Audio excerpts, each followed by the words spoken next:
Hello, everybody, and welcome to MacTV Sports. I'm Nick Toner along with Kerry Hamill. We're here at, what is this? This is Dick Harris Field in Harrison, Michigan for Jack Pine Conference meet between the Harrison Hornets and the Shepherd Blue Jays. How you doing today, Nick? I'm doing all right. We got some pretty nice weather today for the end of October. Today is a beautiful day, and we're sitting out here in front of the press box, and I think we're happy to be out here instead of in the press box given the nice weather. Right. We got about 8 minutes, it says, until game time. So we are good to go. We are doing good. I'm getting pestered here by Jim Lottie of the Morning Sun, and so you can watch the live stream here, and then you can read about the game tomorrow night in the Morning Sun, or maybe tonight on the website. Tonight on the website and Sunday paper.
Varsity cross country team is bringing the game ball back from Shepherd to Harrison. Whoa. Team members are Dennis Jones, So we got the Harrison cross-country team here did a game ball relay, and they're arriving. They came all the way from Shepherd. Pretty impressive. I just drove from Shepherd actually, and it's not a short drive, so it's a pretty long run. Yeah, I'm impressed. I'm not sure I'm in any type of shape to run that far, but good for them. And luckily they made it. They had about 5 minutes to spare. That would have been a tad awkward waiting on the game ball. Dang cross-country kids. All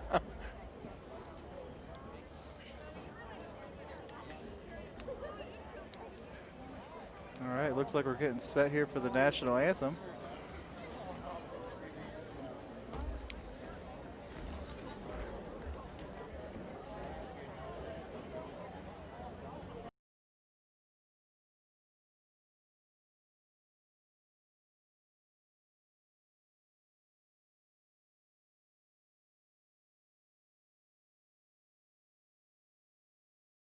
Precautions and plans. We've got a small crowd tonight. They're spaced out into some clusters. Yeah. And this is the first game where more than 2 spectators are allowed per athlete. And Harrison was honoring the original Jack Pine passes that the teams had gotten, and then they did a little bit of a kind of a gate thing that they did an online sign up for. So. Yeah, I was speaking with the AD pregame when I first arrived, asking him about the attendance, and he was assuming we might have about 300, 400 people here tonight. I would say that's looking around the crowd here, it looks to be about what we have. Maybe not quite there yet, but I know there's a lot of people who have been looking forward to games, and we're glad to bring them to you, even if you can't make it. For today's game with our visitors from Shepherd. School sports, driven by good sporting behavior, unites us regardless of our background. Remember, nothing beats good sportsmanship. Ladies and gentlemen, the Star-Spangled Banner recalls our past, an ongoing fight for freedom. Freedom of diversity and our responsibility to promote respect and equality for all. Let us be united in those efforts today as we join together as our Harrison High School pep band plays our national anthem.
With that, the anthem is done, so that means it's just about game time here. And at this time, we are getting close. The teams, both teams to the field first. Let's welcome our visitors from Shepherd as a team to the field. We're introducing the Shepherd team here. Senior night, I'll introduce the seniors playing their last regular season home game at our stadium. Number 3, Ethan Van Antwerp. Number 8, Hunter Davis. Number 10, Lucas Brainerd. Number 11, Brandon Gilpin. Number 12, Logan Yost. Number 27, Johnny Dumlau. Number 32, Andrew Erskine. Number 55, Lucas Gillespie. Number 56, Tyler Lewandowski. Number 64, Colton Brand. Number 65, Peyton Mogg. Number 72, Austin Brainerd. And number 74, Dustin Schmidt. And tonight's captains are senior Tyler Lewandowski and the rest of the seniors. Please welcome the rest of your Harrison Hornets to the field. 14 seniors for the Hornets tonight, playing their last game at Dick Harris Field.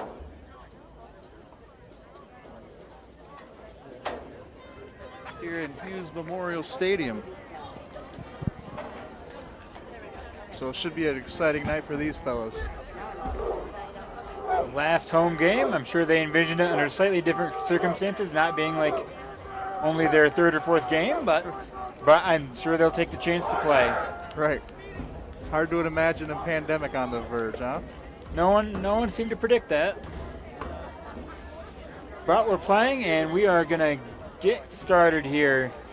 Shepherd comes in at 1-1. They had to skip last week because they were shut down for a little bit due to some strep throat issues, but not a COVID issue. And they are ready to back to go. And it looks like Harrison is going to receive here.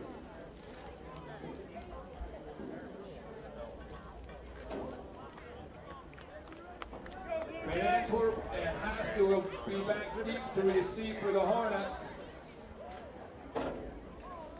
Ross will be on the kick for the Blue Jays.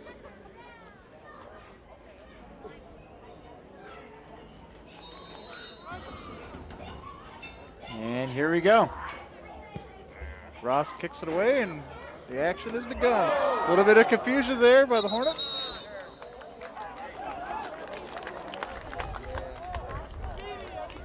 So that's going to start them at first down at about the 15-yard line after maybe the 10. 16-yard line is the official down marker. They're going to huddle up here and figure out their first offensive play. So in years past, historically, the Hornets like to run the ball and run the ball right at you. We'll see if they can do that tonight. First carry. That's going to be number 27, Dylan Reinard. Or, excuse me, wrong team.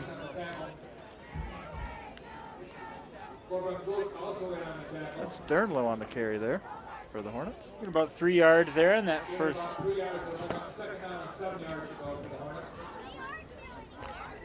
So 2nd and 7 here.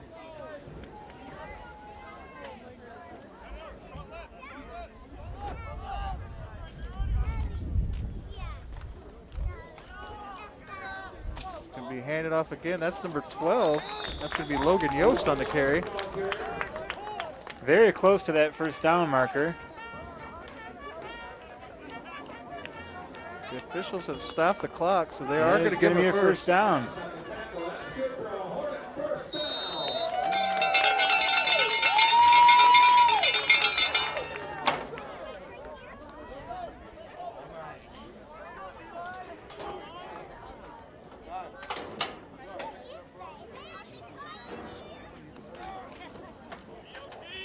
Hornets running out of the wing tee tonight. And they're going to pick up about 4 on that carry. And that was Van Antwerp on the carry. So already 3 different guys have carried the ball for the Hornets, so I think you were right. They are going with a heavy run plan here, and we'll see if the Blue Jays can get them stopped. We have about 6 yards that'll bring up 2nd down and 4 yards to go for the Hornets. So 6-yard carry leaves us with a 2nd and 4. About the 34-yard line, Hornet 34. Wing tee again. Counter play. He's going to find room on the outside edge, far side of the field. And I don't believe he's going to be caught, and that's going to be a Harrison touchdown.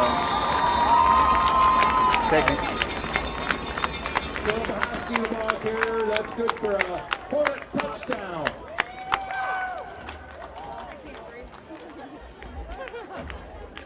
66-yard touchdown run.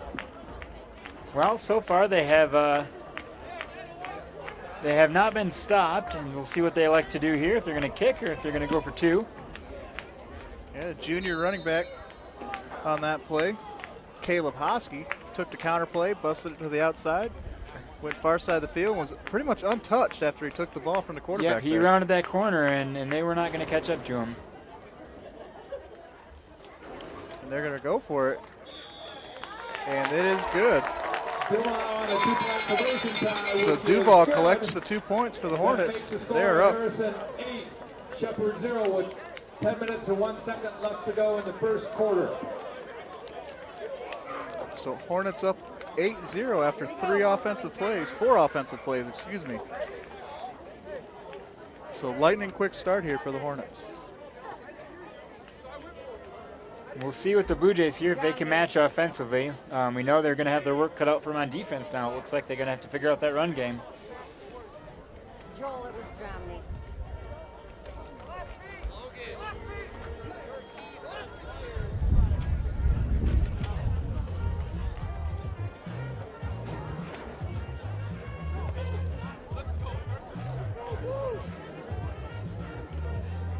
Hope is back deep to receive for Shepherd.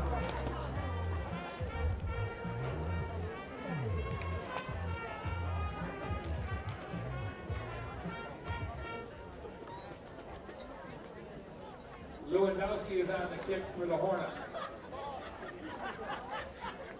No, there's no cards. I didn't put them in. There's one in there. You can run it if you want. I'm recording here and streaming. Right. And here's the kick. Clump deep to receive for the Blue Jays. And he's going to field it clean. He's going to come near side as one blocker. He's going to be brought down.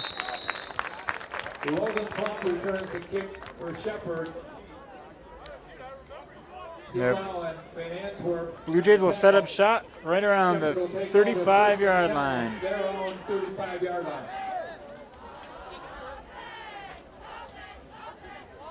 So 1st and 10 here for the Blue Jays.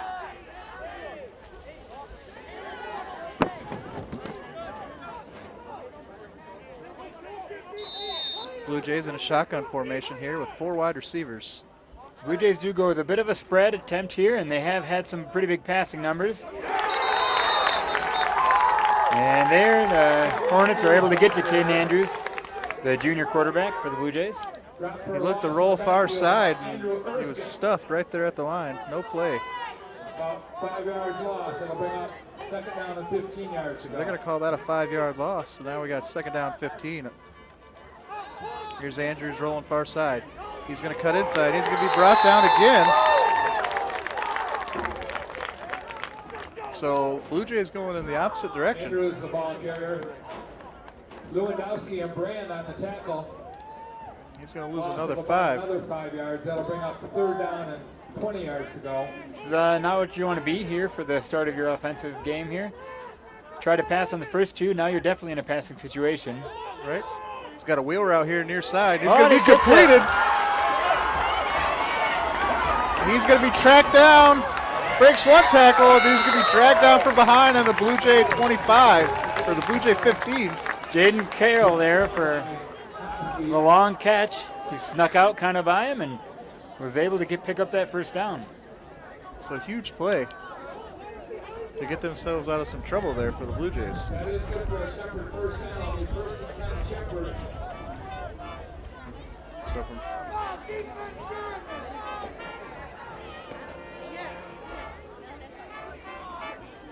So 3rd and 20 sees a 60-yard wheel route here for Andrews.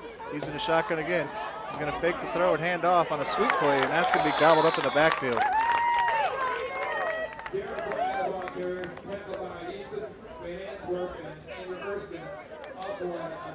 Blue Jays trying to use Darren Bryant's speed there to get on the outside, but couldn't quite do it.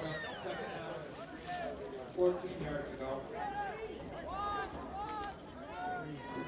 So 2nd and 14 here. Shotgun set again. 4 wide receiver near side. Throw a screen pass, and he's going to throw. So a little trick play here. And he's going to overthrow his man in the end zone. So unfortunate there for the Blue Jays, they had the man open with a little bit of a trick play there.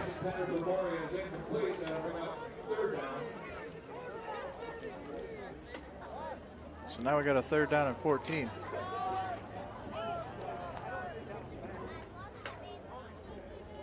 So definitely different offenses tonight. Hornets ran every play out of the wing T. The Blue Jays have run every play out of the shotgun. Andrews, the screen pass over the middle. He's going to find him. And he looks to be short. Picked up a few yards, though. Looks like it might be. Looks like it's going to be a 4th and 5, 4th and short here. Yeah.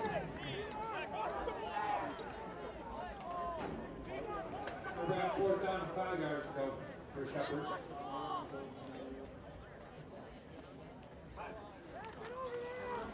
Rolling far side. He's going to shuffle pass it. And he's going to be picked up. And he'll. So Andrew gets the pitch. And that will be enough for a 1st down here.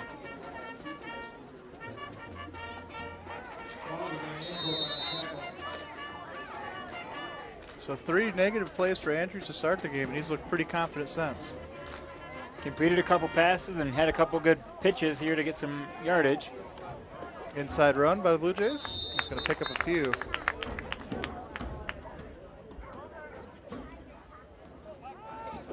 That'll be 2nd down and goal.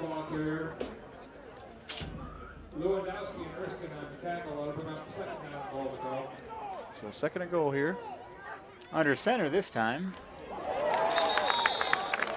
Harrison penetrated pretty quick, and that's going to be stuffed right away. Andrew Erskine in on that tackle. The ball carrier, tripped up by Andrew Erskine, a loss on the play. 3rd down goal to go.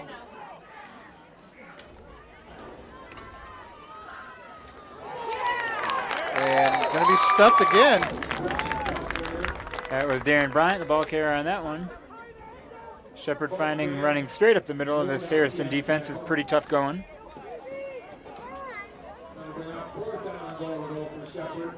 So 4th and goal here for the Blue Jays.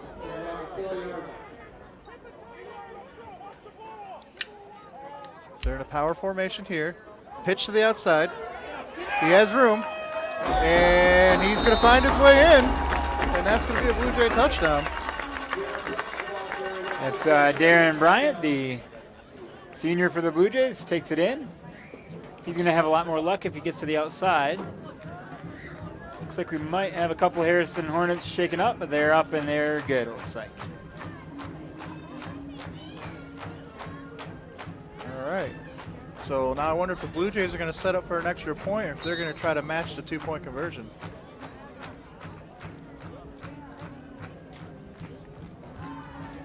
Looks like we might have a review going on. It's not true. All scoring plays are not reviewed in high school. No review available in high school unless you're at the state finals. Looks like they're going to kind of a. So in the shotgun here. Inside slant. Flag on the play.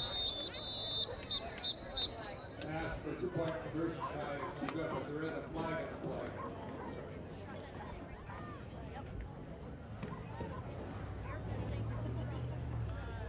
We'll see what the officials come up with here.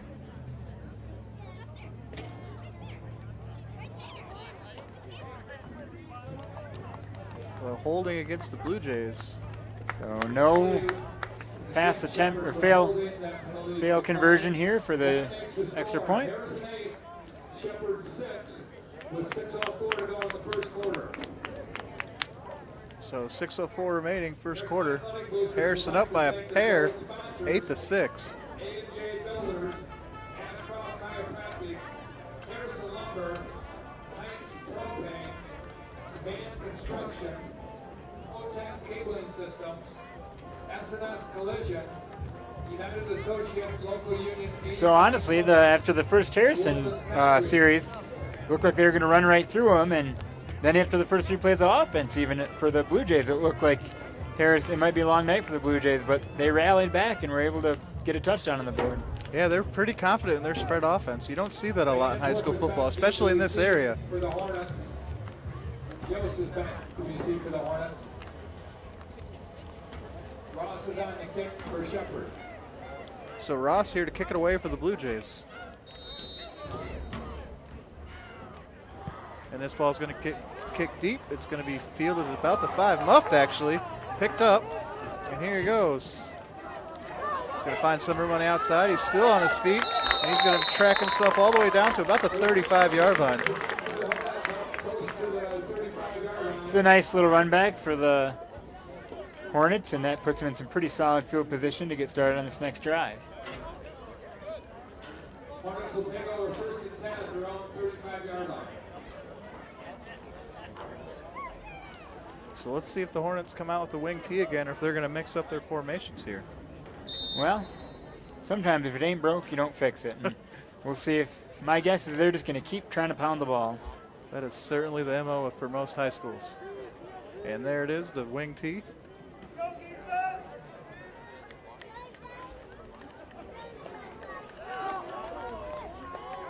Inside carry goes for about 10. That's Yost on the carry. Guys are on the tackle. That is good for a Hornet first down. So that will be a first down. Yost looked a little shaken there. That's the thing. If you're going to keep pounding the ball, you do have to have the backs to be able to pound it, and hopefully they don't get tired or don't get sore. So we're back here. Wing T again.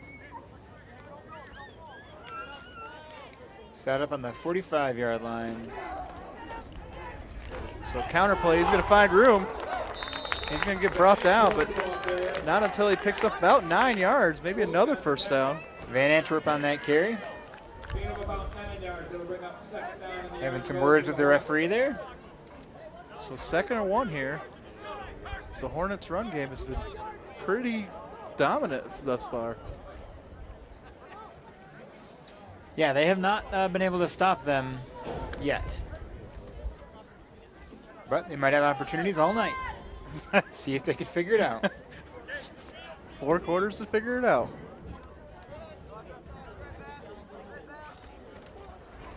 So another outside carry. It's going to pick up the first down, but they were able to hold them up, but there was a flag on that play here. There is a flag on the play.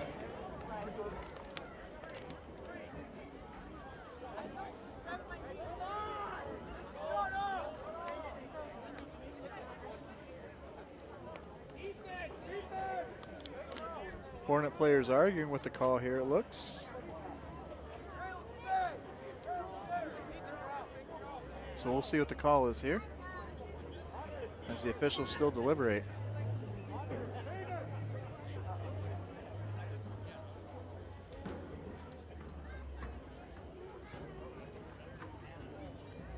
So it'll be face mask on the Blue Jays, and that's going to against Shepherd for a face mask.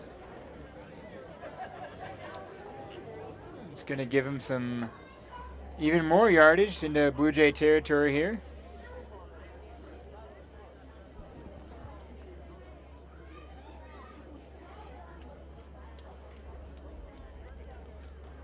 So as they march off the 15 yards here, that's going to be easy yards for a Hornets team that's finding it easy on the ground as it is. That'll make it a first down.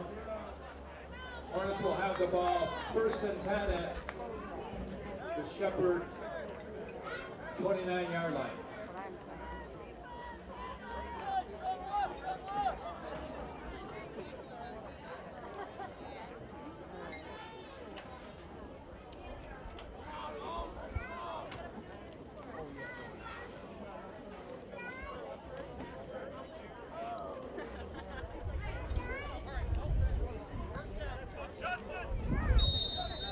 All right, here we are back to the action after a little break, figuring out that penalty and the yardage for that.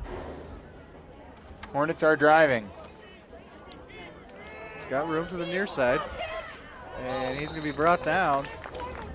Hard to tell if he gained yards there.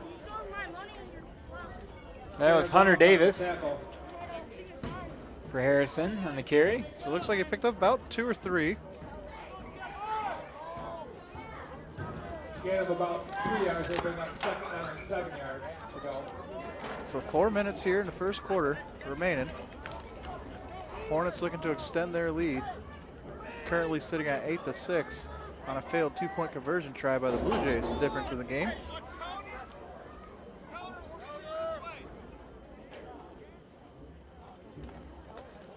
Handoff inside.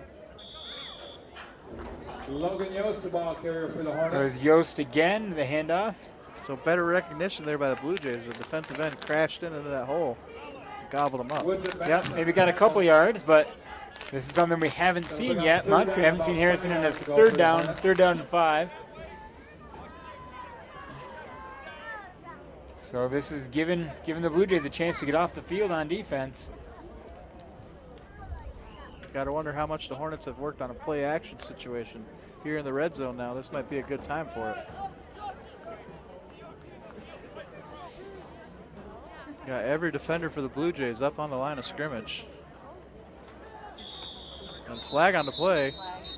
Pretty quick flag here. Might be an offsides or a false start. There is a flag on the play. False start on the Hornets. The penalty is against the Hornets. So that will put them back at 3rd and 10.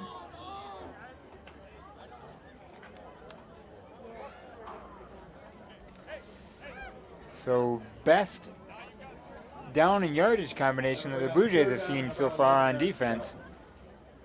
And now they just got to control, just got to keep them from getting 10 yards here. Although given this field position and the kicker situation for the Hornets, they might be 4-down territory.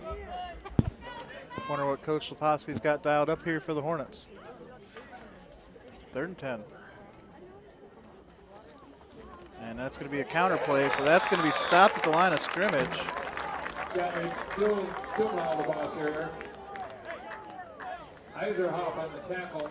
He might have even lost a yard or Looks two. like he did lose a yard. That was Carson Eiserhoff on the tackle for the Blue Jays. 4th down, about 12 yards to go. So 4th and 12 actually, lost 2 yards. It does look like the Hornets are going to go for it.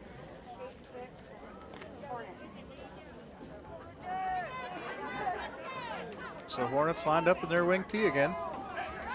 Going to go for it here on 4th down and 12. And that ball is on the ground, and it looks like it's recovered by the Blue Jays. So big stop there by the Jays. And it doesn't matter too much who it's recovered by, as long as the ball's down there. It's going to be Blue Jay ball either way. Covered by Shepard, number 51, Maddox Wood. So the Hornet offense seemed to stall there. That was a big stop for the Blue Jays right there. The Hornets had drove right down. They got a big face mask penalty that took them 15 yards further down the field, and then they held pretty firm. The Hornets just kind of run out of gas after that penalty. Which ironically was a penalty in their favor. Right, so here come the Blue Jays again with 4 wide. This ball's going to be picked off. And that's going to go right back to the house for a Hornet touchdown. Logan Yost couldn't quite get the first down in that last series there, but picked the ball off, took it to the house for a touchdown.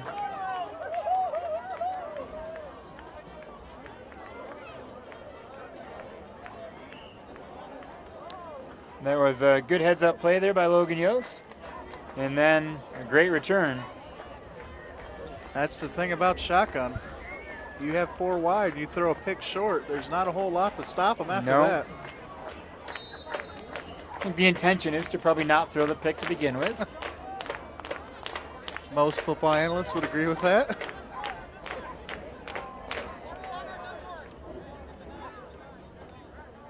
So it looks like the Hornets are going to go for 2 again here. And a pitch. And he's going to find room, and he's going to be in easily. Which is good. So that's going to extend the lead by 10. Harrison 16, Shepard so we 6 got with 2 minutes and 10 seconds to go in the first quarter. 2:10 here in the first, and it's 16 for the Hornets, 6 for the Blue Jays. Score 16-6. Hornets.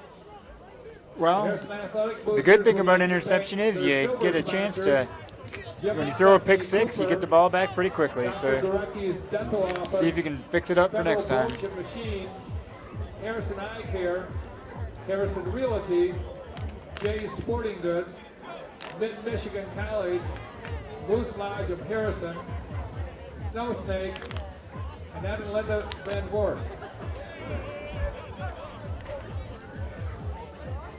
Thank you all for tuning in tonight on the MAC TV network. We're streaming here on YouTube for you all to watch. Normally we're not able to be streaming high school sports, but due to the spectator limitations due to COVID-19, we're happy to bring these games to you.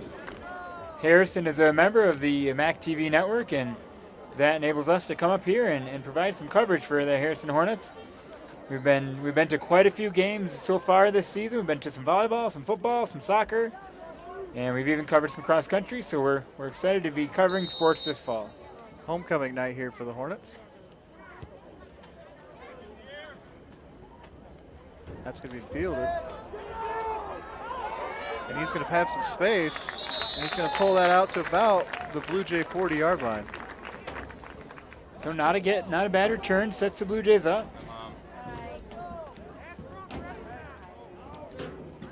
Devin returns the kick for Shepard. Correction, Logan Klump returns the kick. Hosky on the tackle. Shepard takes over 1st and 10 at their own 40-yard line. So we'll see what the Shepherd offense can do. Still lining up 4 wide here. I got 3 to the near side. That pass is short, going to be incomplete. That'll bring up 2nd and 10. 2 minutes to go here, first quarter.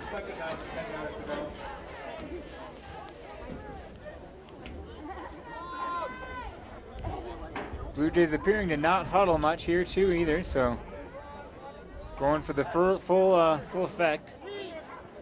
He's going to step forward, going to throw, find his man, but it's going to be knocked out, and that's going to be recovered by the Hornets. So Shepard with 2 quick turnovers here. There's a fumble on the play recovered by Andrew Erskine of the Hornets. In the NFL, there'd probably be some debate on whether he completed the process of that catch, but here in high school ball, that was a completed catch and a fumble, and the Hornets are back on offense. So the Blue Jays offense showing signs that they can move the ball, but they're having a hard time holding on to it here. That is true. And I don't think you win too many games if you're doing that. So the Jays are going to want to make another stop like they did last time. And that's going to go the far side. And he's going to take this one all the way. And that's the quarterback keeper for another Hornet touchdown. That was Hunter Davis taking it long. There's a little trickeration in the backfield. Kind of lost the ball. Even I lost the ball as the cameraman here. Next thing you know, far side, there's a blue jersey streaking past the rest. Figure if he was running like there and there's that much excitement, he's probably got the ball. So I don't know, Trees, I'm not sure. this first quarter has seen the get away from the Blue Jays here. As Hornets been able to put 3 touchdowns on the board too quickly in the last couple of 30 seconds. They've scored twice. You don't want to make mistakes, but if you do make mistakes, you don't want those mistakes to turn quickly into points, and that's what's happened here for the Blue Jays. So a pick 6, fumble return, ensuing play, 40-yard run, 2-point conversion try, and it's going to be a pass, and that's going to be completed. So everything working here for the Hornets late in this first quarter. Completed Logan Ashcroft. That's good for the 2-point conversion try. That makes the score Harrison 24, Shepard 6 with 1:41 to go in the first quarter.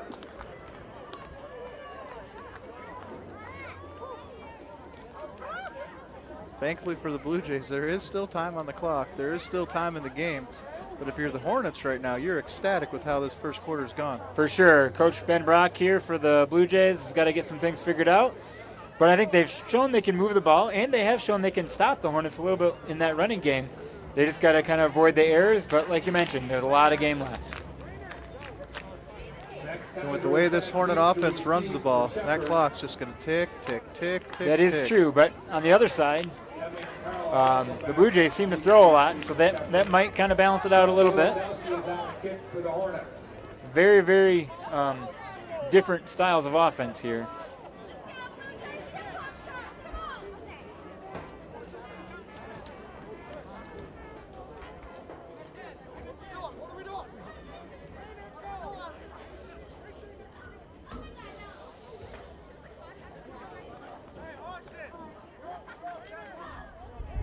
So kicking off for the Hornet is going to be Lucas Gillespie, and he's going to kick this one deep.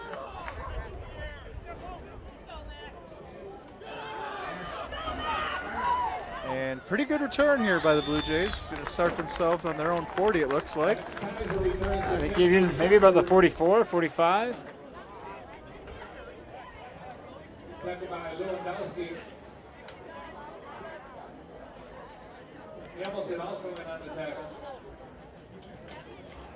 So the Blue Jays set up needing to, they needed just a nice drive. They need to come away with some points and preferably not lose the ball. You don't have to rush here. You don't have to get them in the first quarter. You can maintain the ball as long as you make this drive turn into points. That's correct. It'll keep this contest pretty close.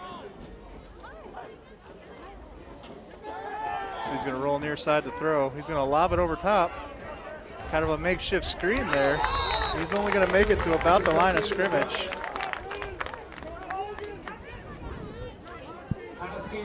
Darren Bryan on the catch there, but unfortunately just that play took a little bit too long to develop and was not much running room for Darren. Looks like they're giving him a yard, so we got a 2nd and 9 or a 2nd and 10. Either way, it's 2nd and long from the shotgun again. More like a yard on the scoreboard than it does in the actual game here.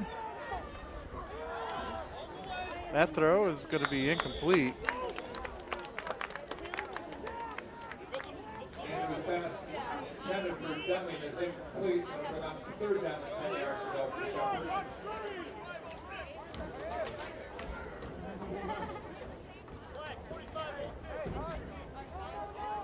So 3rd and 9 here for the Blue Jays. Under center now for Andrews. He's going to pitch. A little bit of a reverse. And a double reverse action here. And flea flicker even. Look at the throw. That ball is going to be knocked away. Almost picked off. the ball bounced high in the air off the defender.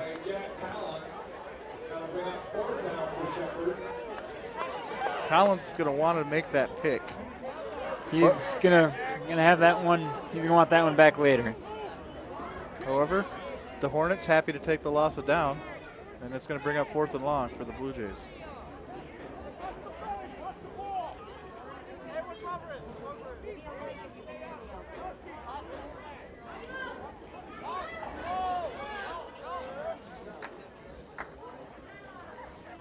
And the punt.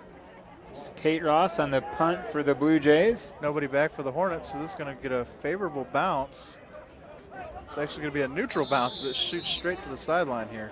But puts the Hornets down to about the 16-yard line, and that should, maybe give the Blue Jays a chance to try to get a stop and maybe get the ball back with some pretty good field position.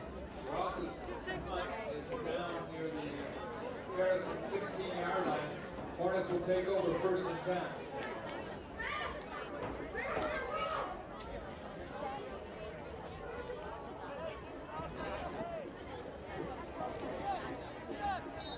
So still in the first quarter here, 24-6.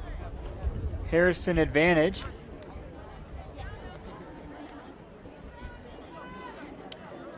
It's Jack Pine Conference action.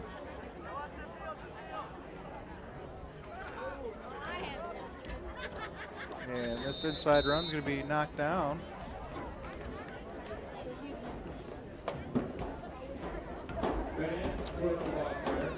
So Van Antwerp carries for about a yard.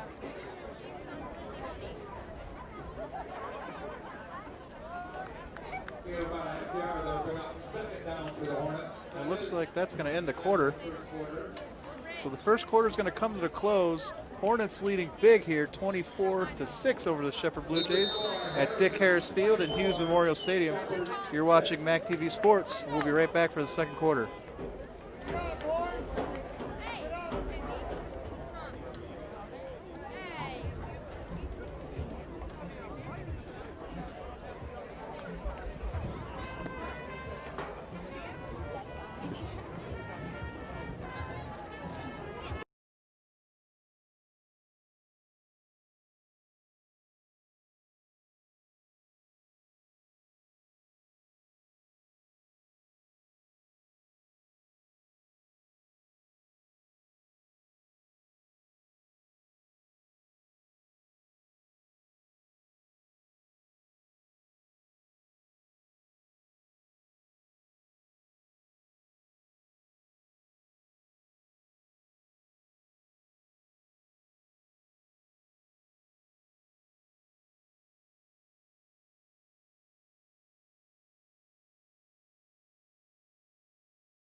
So welcome back to Dick Harris Field here at Hughes Memorial Stadium in Harrison, Michigan for a Jack Pine Conference meetup between the Harrison Hornets and the Shepherd Blue Jays. You're watching MAC TV Sports. I'm Nick Toner along with Carrie Hamill.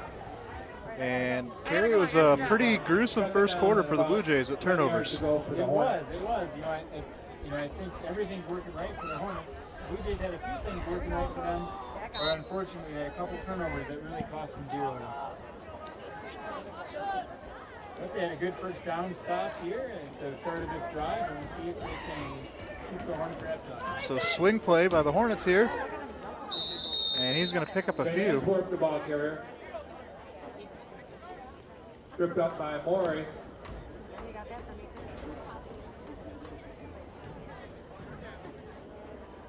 That's going to bring up a third and very short here. Looks to be about 3. 7 yards. It'll bring up the third down and 3 yards to go for the Hornets.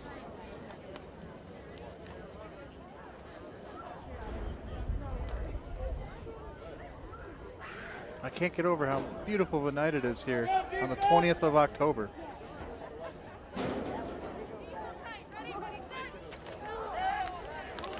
So he's going to break free. And he's going to get enough for the first down easily. That is good for a Hornet first down.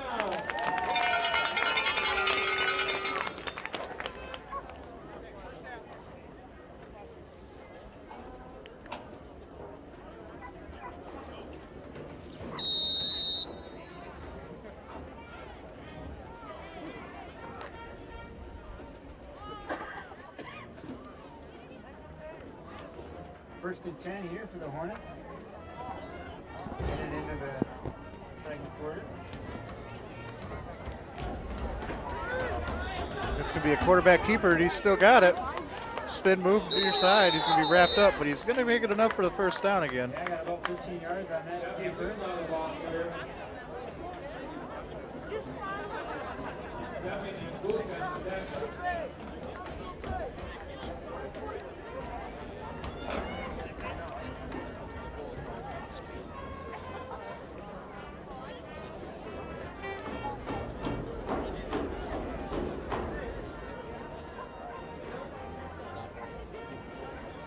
The officials, looks like they're marking some play off here.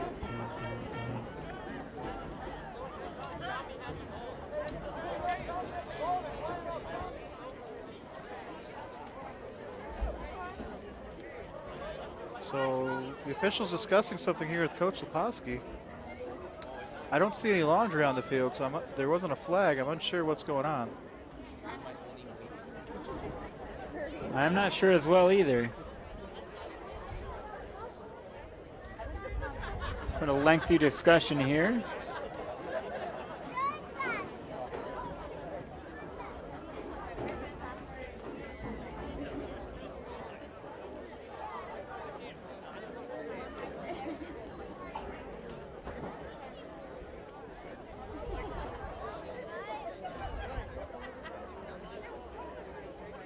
Unsure what they're discussing there down on the field.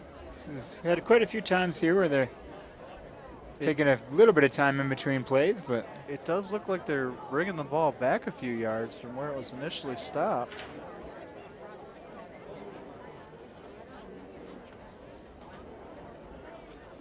there was an inadvertent whistle, I thought, on that last play, almost as if one of the officials also bought the fake from the ball fake, and I'm wondering if the Blue Jays are saying that their players reacted to that whistle, which if it did come from an official, it would be accurate, but we're not quite sure here.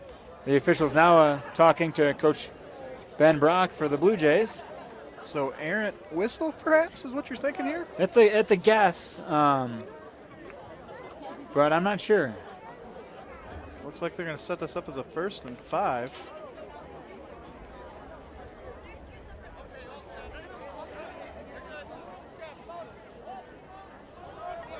So we're going to go, 1st and 5 here. And we're rolling, and no explanation. And we'll keep going. We're going to go with being an errant whistle. Handoff near side. He's going to cut it back. He's going to find some space. One man to miss. Flag on the play. He is going to pick up the 1st down after a 10-yard carry for Hosky. Let's see what the flag is. Jumping on the tackle. There is a flag on the play.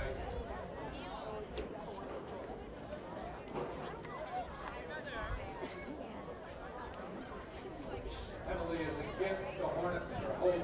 So this could go holding against the Hornets here. And that's going to bring them back. See how many times they can do 1st down here. This will be the 3rd. Back to about the original line of scrimmage. They may have lost a yard here. Penalty from the spot of the foul. From the spot of the foul, so that's why it's not going to be a 1st and 15. It'll just be 10 back from where it was, and we will roll on with another 1st down.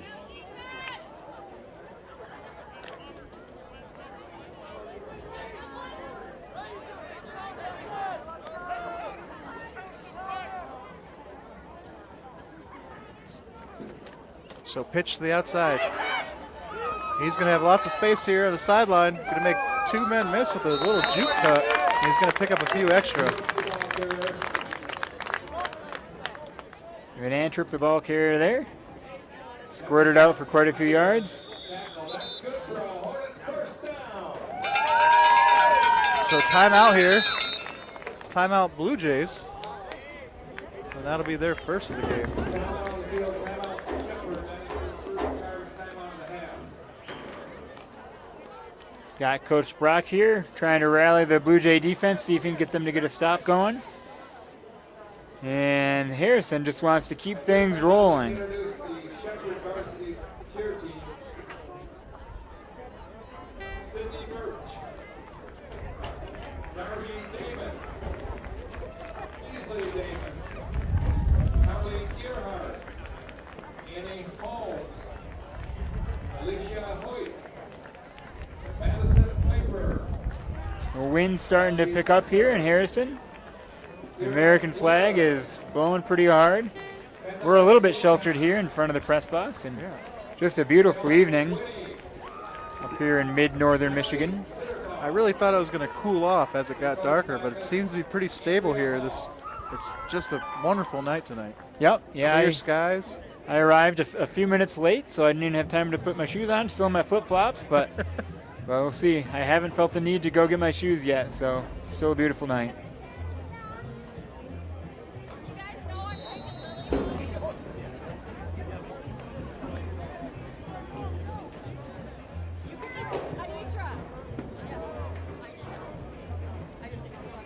So Coach Brock must have gave his troops the commands that he wanted. And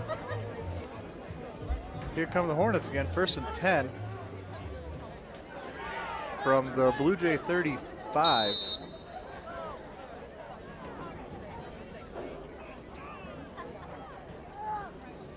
Handoff inside.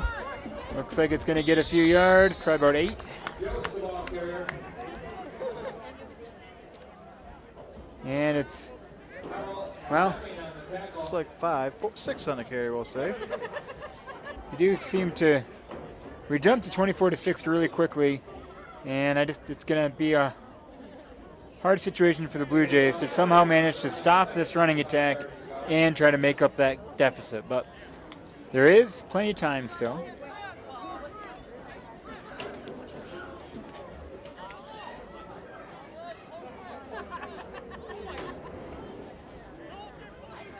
Here's Hornets now on their wing tee that they've been using most of the night. That's going to be another inside handoff. And he's going to pick up a few, probably just short of the first down there. We'll call it 2 here, 9:05 remaining in the first half.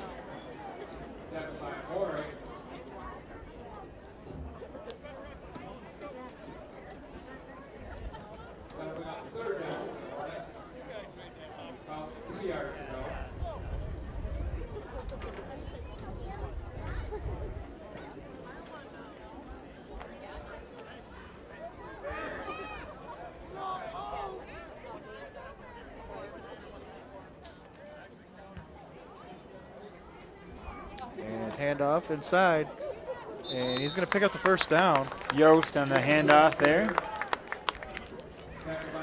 That's good for a Hornet first down.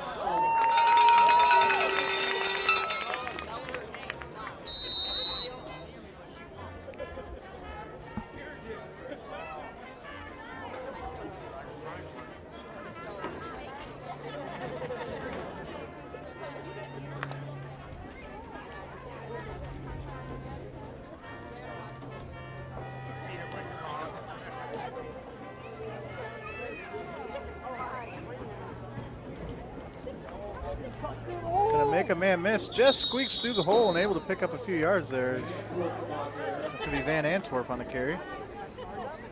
The Blue Jays had seemed to figure out a little bit of things to do to stop the rushing attack, but they maybe need to figure that out again. This drive so far, it's just been pretty much everything working for the Hornets. Well, it seems like the Blue Jays are able to stop them for maybe 2 plays, short distances, but they can't hold them for 3 straight short runs. They've struggled with that.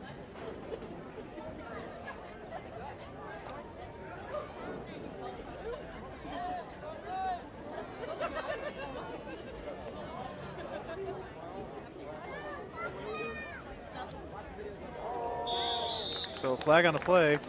Looks like it's going to be an offsides as the Harrison players are clapping. Or encroachment, rather. And that is the call.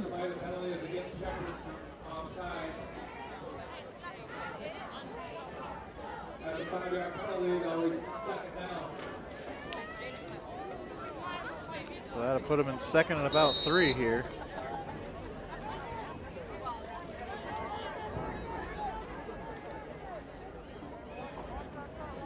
Clock continuing to run here in the first half.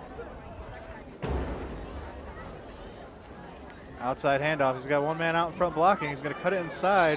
Unable to make any more gain out of that. It was Van Antwerp on that carry. Got a few yards, but going to set up a 3rd and short. So 3rd and 1 here. You got to think this is 2 more downs here by the Hornets. Yep, they have not kicked any extra points yet, so I think they would definitely go for it, as this is definitely not punting territory. So tall ask here for the Blue Jay defense. Yep, you're basically trying to keep them from getting 1 yard 2 times in a row when they've also marched right down on the field on you. Inside handoff, and he's going to pick up, looks like about 3 on the play to about the 10-yard line. Yeah. And things getting a little chippy, and I think I saw a flag fly in there after the play. A few extracurriculars there between the Blue Jays and the Hornets. You don't want to see that. And looks like Yost is limping here to the sideline. So which is not what you want to see. So Harrison running back a little shaken up on the play. And it's going to come back, so Harrison penalty, so fortunate for the Blue Jays here. And that's going to be a 10-yard penalty, so I'm guessing that was a hold. Yeah, I think it might have been unsportsmanlike conduct. It was dead ball after the play. Yep, it was definitely unsportsman.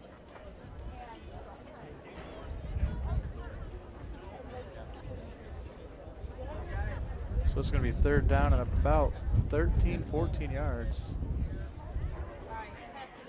Oh, looks like maybe, yep. Last play we called on first down, so it is first down for the Hornets.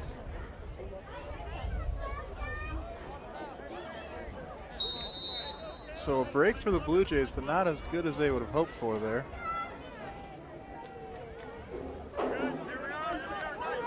Quarterback sells the ball near side. He's going to make it to the edge. Stiff arm, carries a man. So nice carry there by Davis. But the Blue Jays did get him out of bounds, so it does stop the clock. That Harrison has best been chewing up, just chewing it.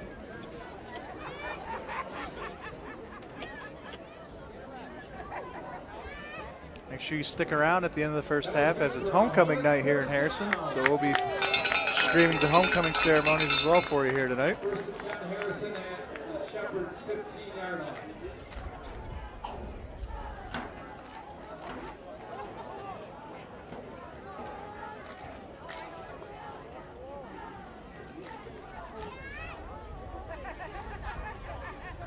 Inside handoff wrapped up immediately in the backfield. He may even caught the quarterback's hand with that tackle. Yeah, Davis looks like he's in some pain there for the Hornets.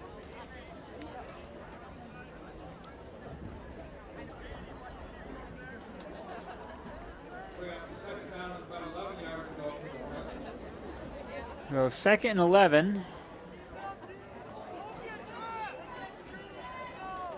Hunter Davis gets the play call from the coach and brings it in for the huddle. Clock continuing to tick. Luckily for the Hornets, if Davis's hand is hurt, they haven't thrown it all that much, so it shouldn't impact their game plan, from what I can gather. Not too much. They seem to be content running the ball. Oh, he's throwing here. Cast or curse, if you will. And he's going to throw that out of bounds. That's going to stop the clock, so favor for the Blue Jays here.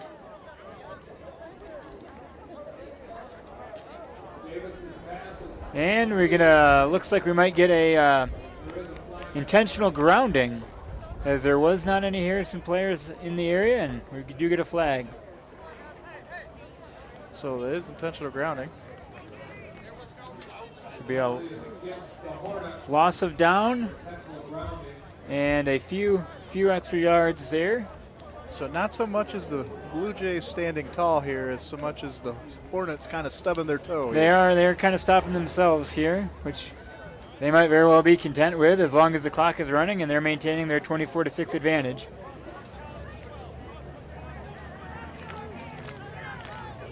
So 5 minutes exactly left of the first half. Reminders, stick around for homecoming. I'm Nick Toner, and with me is Kerry Hamill, and you're watching MAC TV Sports from Hughes Memorial Stadium at Dick Harris Field in Harrison, Michigan. Officials are kind of huddling up here, making sure they get this penalty the correct way. As Nick mentioned, this is MAC TV Sports. We're here in lovely Harrison, Michigan. And tune into this game on MAC TV channel 187 on Charter, or just visit our website at mactvnetwork.org, or check us out on Facebook or Twitter. We're doing a lot of live streams this season, and we're hoping you're having a fun time watching. It'll be up on Vimeo as well.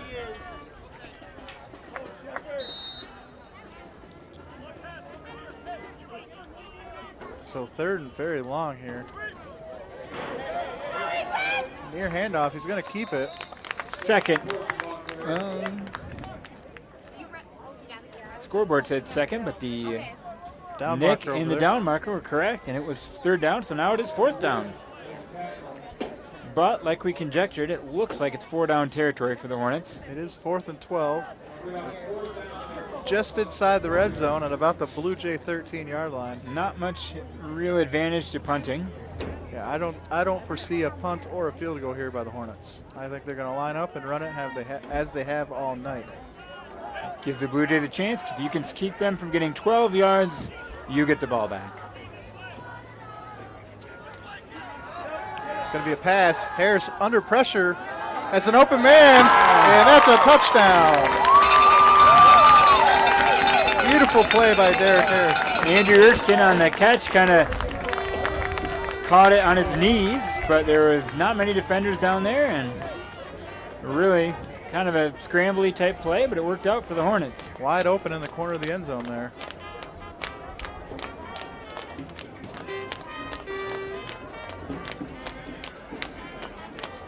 So 4th and 12 goes for about 15 on a pass play from Davis.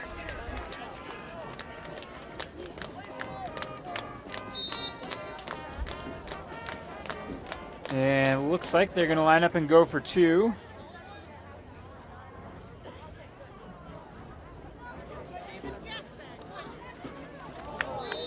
And looks like they may have been stopped this time. And they are. So Duval unable to complete it. So 30-6 with 4 minutes and 9 seconds left to go in the third quarter. I think what the Blue Jays need here is they need to try to find a way to, they need to have a long scoring drive right here and get a touchdown and not give the ball back to the Hornets here. And I believe the Blue Jays will be receiving after half, so they do have the chance to see the ball here twice, but it might be a tall task for them to have a long drive the way things have gone so far. Well, with the way they've been lining up in shotgun all night, they might be able to strike quick, but then you're giving Harrison the ball back before the end of the half as well. Right. And Harrison has shown that they could strike quick with the run.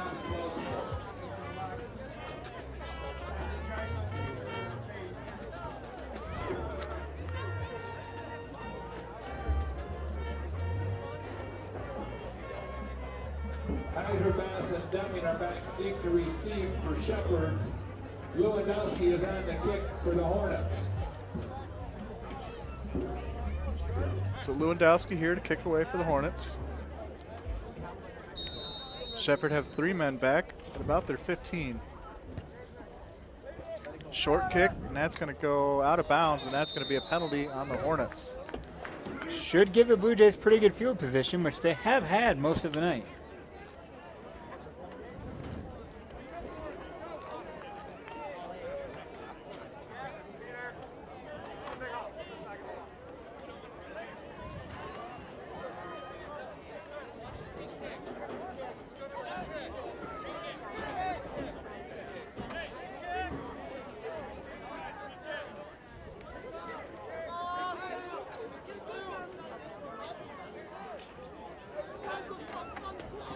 So it looks like Shepard's elected for them to re-kick. All right, that's a choice.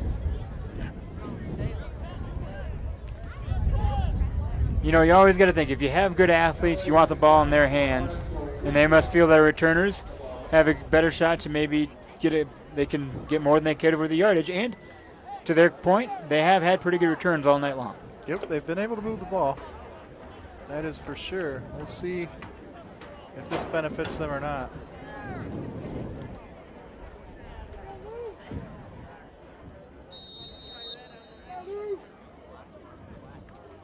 And this ball's kicked deep. It's going to be caught, lost for a second, and then here he comes. And he's going to pick up about 8 or 9 on the return.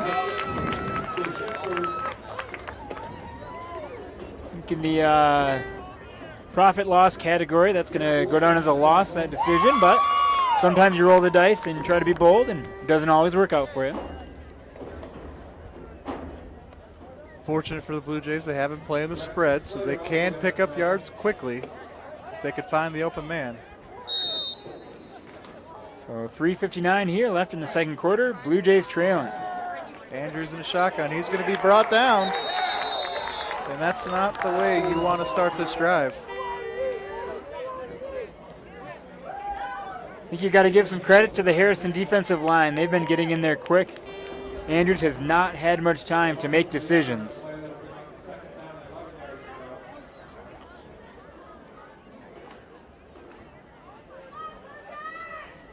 So 2nd and 12 here for the Blue Jays. Insult to injury here is the clock is still running after the sack. Andrews looks a little concerned what the play is, walking around the line to all his teammates. He still has it. He's going to throw a little swing pass. Makes the man miss, and he's going to be brought down just short of the 40 here. That's Carl on the reception for the Blue Jays. And that play has been one of the few plays that has kind of worked for the Blue Jays. Carl had a big run, or a big catch and run in the first quarter. That one not quite as far, but did get some positive yardage. So Andrews now under center here. He's going to fake the handoff, play action, screen pass. To Darren Bryant, who gets buried. There is nothing there for him there. So he's going to get tackled in the backfield for a loss.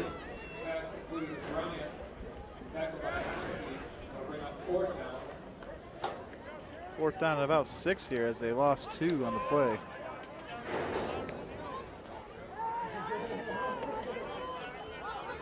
So Shepard looks like they're set to punt it away. Tate Ross for the Blue Jays, sophomore, gonna punt the ball away. High punt. Nobody back for the Hornets. It's gonna have a Hornet bounce though. They're gonna set up shop at about the 45-yard line, their own 45-yard line, with 1:55 left. And I gotta think they are gonna be hungry to try to put the ball in the end zone one more time before the homecoming celebrations at halftime. Yeah, Hornets here inching closer to that second half running clock with a couple more scores. Coach Brock for the Blue Jays, I'm sure trying to think of what halftime adjustments he can make to try to turn things around.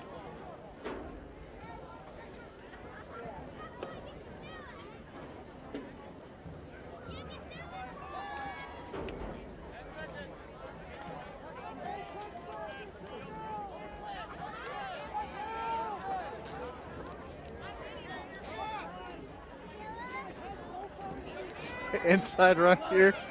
No, it's the quarterback on the outside. Flag on the play here. Likely in the area of a late hit. Runner was going down on the Blue Jay sideline and kind of got shoved into the Blue Jay backups.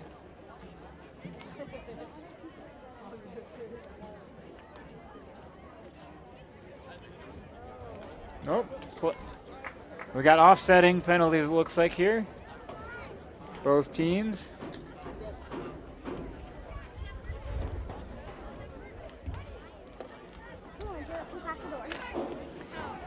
And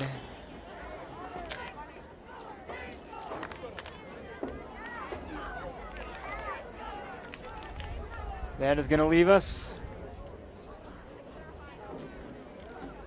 Looks like we're marking off some yardage for the Hornets. So they're going to say personal foul on the Blue Jays here. Yeah. We're going to keep going here. Went 10. Looks like we're going 5 more.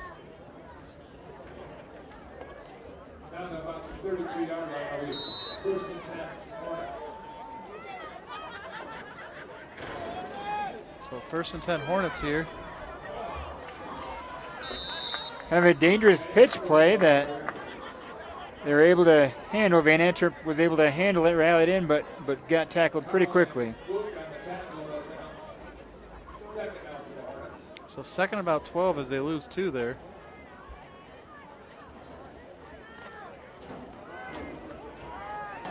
And pass play is complete.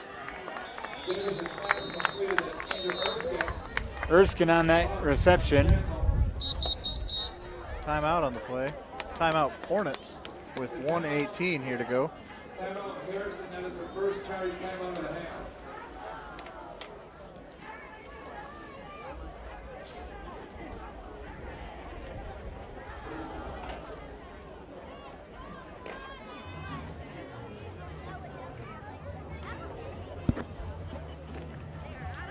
So Hornets trying to figure out what they can do in the last minute 18 of this half and try to get into the end zone one more time.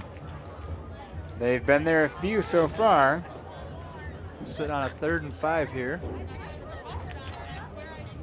But I think we know, at least if they're on the if they're on the Blue Jay side of the 50-yard line, I think it's a 4-down territory for the Hornets. It might be 4-down territory of the whole field for the Hornets here. That might be the case. We have yet to see a punter, and I do not believe that we will see any kind of field goal kicker in this game. They're not shy about running the ball, and I think 5 yards here. I think they have some design plays that they feel pretty confident will get them to 5 yards. They've already roped off a 60-yard touchdown, a couple 40-yarders, so.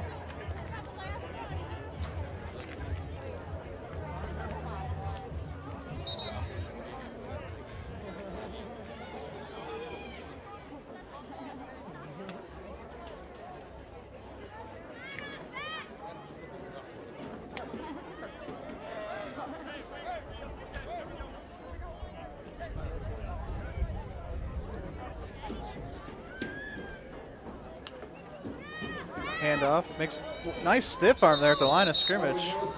Trapped up though, flag on the play. That was Logan Yost on that carry. I think that might be the first time I've seen him since he limped off midway through the second quarter. So good to see him back out there. Seems to be upright and doing okay.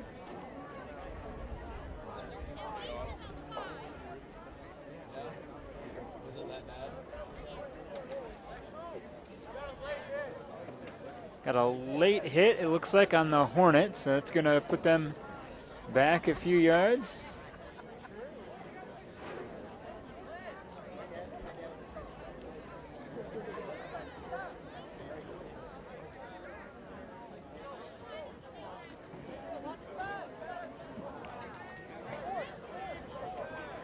Against the Hornets, personal foul.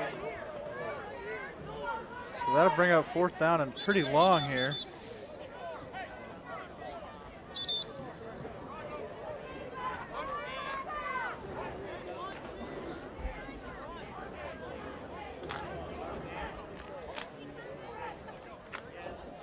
So 4th and very long here for the Hornets. A little bit of a personnel change. Maybe they're going to try a type of punt or it does look like they might be in a punt formation here. Blue Jays not dropping anyone back. I don't think they quite trust him.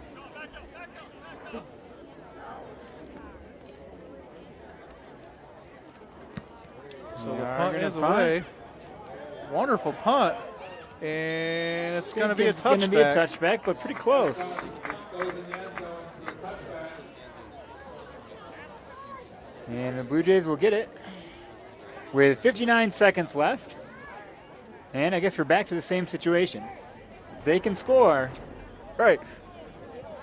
In the last 59 seconds, they do get the ball back. So that's a good opportunity. But last time they went 3 and out pretty quickly.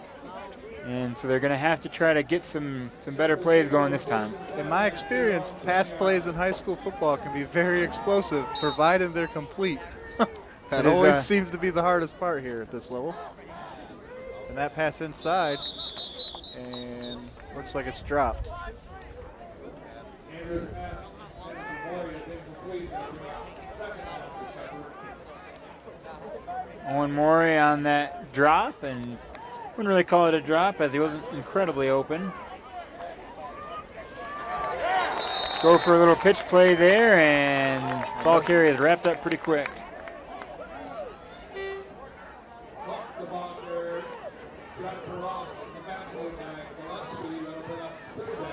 And here we are, 35 seconds left, and we are at 3rd down and long for the Blue Jays. So back to the shotgun for the Blue Jays here. This is 3rd and 15. They have 4 wide receivers. Quick pass to the outside. Oh, he's going to drop it. He had what he wanted. This pass intended for Lemon is incomplete. That'll bring up 4th down.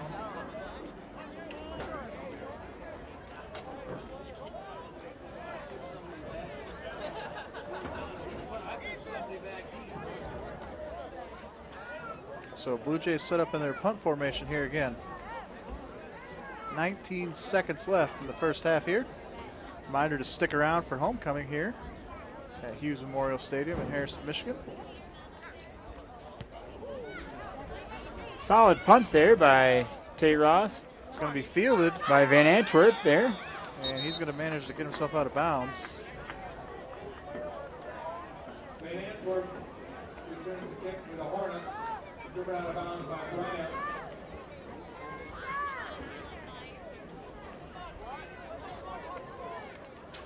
So we're going to have a 1st and 10 from about the Blue Jay 44-yard line, 43-yard line it looks like. All right, we have to think that maybe the Hornets might take a knee in this situation, but this is high school football, you never know.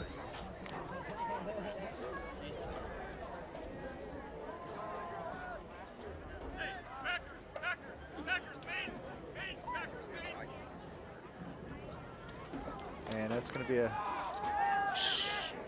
quarterback keeper there. Makes 2 men miss. And he's going to take a loss, turn it into about a 4-yard gain on the far side of the field there. And looks like maybe got pushed out of bounds with about a second left, so we will have one more play.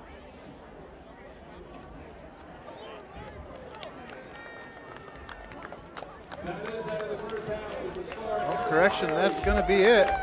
So that's the first half here in Harrison. You're watching MAC TV Sports. I'm Nick Toner. With me is Kerry Hamill. We're going to step away for halftime. We'll be right back with the homecoming celebration. Stick around.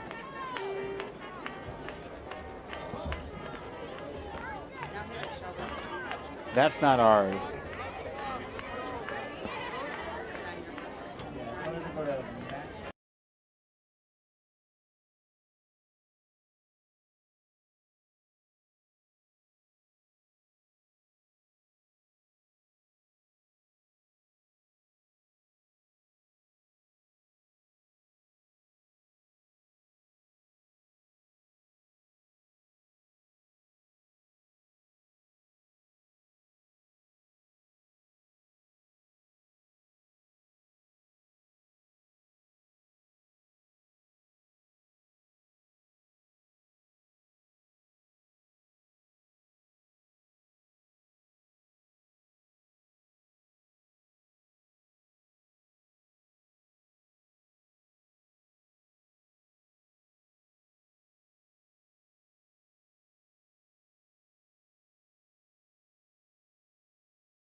Are able to enjoy these kinds of festivities. Tuning in, we would like to announce our flow and spirit week results. In 4th place, we have the juniors. 3rd place is freshmen. 2nd place is sophomores. And 1st place we have the seniors. Congratulations to our senior class on their spirit week win. And now, I proudly welcome you to your 2019 homecoming queen, Cameron Ashcroft. Unfortunately, our 2019 queen, Alexis Carlstrom, could not be here tonight with us. Cameron has been going to school at Michigan and helping coach our football team. This year, we have an all-senior core. We are excited to announce them as our Red Carpet core. The first senior representatives are Erin Coughlin and Logan Mills. Erin is being escorted by her mom and dad, Doug and Luke Coughlin. During Erin's time at Harrison High School, she has participated in volleyball, basketball, and softball. Aaron has been a representative for the National Honor Society for the last 2 years. After high school, Erin plans to continue her education at Mid-Michigan College to complete her pre-reg courses. Later, she plans to get her associate's degree and continue on to major in sciences. Her dream is to become a radiologist. Logan is being escorted by his parents, Gail and Pete Peterson. Logan has stayed busy during his high school career playing football, basketball, and running track. After high school, Logan plans to pursue a career in heating and cooling. To do this, he plans to get an apprenticeship to gain experience. The second senior representatives are Taylor Price and Andrew Thurston. Taylor is being escorted by her mom Denise Price and dad Chris Ham. Throughout her high school career, she has played volleyball, basketball, and softball. She is also a representative for the National Honor Society. After high school, she plans to attend Michigan College to start her pre-reg courses and will be taking a course in Lansing as a vet technician. Her dream is to become a veterinarian. Andrew is being escorted by his parents, Victoria and Edward Erskine. With Andrew's time here at Harrison High School, he has stayed busy playing football and basketball. Andrew has been recognized for his academics, receiving his varsity letter for academics. After high school, Andrew plans to pursue a career in the trade industry. His goal is to become a successful building laborer. The third senior representatives are Taylor McVicker and Hunter Davis. Taylor is being escorted by her mom and dad, Kim and Craig McVicker. During her time at Harrison High School, Taylor has played softball, basketball, and volleyball. Taylor has been a representative for the National Honor Society for the last 2 years. She has also been a freshman mentor to help our incoming students get settled into the high school. After high school, Taylor plans on attending Ferris State University for either pre-veterinary medicine or optometry. Hunter is escorted by his mom and dad, Timothy and Jessica Davis. During Hunter's 4 years at high school, he has played football, basketball, and baseball. After high school, his goal is to pursue a career in physical therapy. The fourth senior representatives are Katie Snow and Ethan Van Antwerp. Katie is being escorted by her mom, Tabitha Snow, and uncle Cody McVicker. During Katie's time in high school, she has been involved with Cyber Patriots, STEM, robotics, and art. After high school, Katie's plans are to go to Mid-Michigan College for an associate's degree, then to transfer to George Mason University to work as a zoologist for the Smithsonian Zoo in Washington, D.C. Ethan is escorted by his parents, Stacy and John Van Antwerp. With his time at Harrison High School, Ethan has stayed busy playing football, basketball, and baseball, and running track.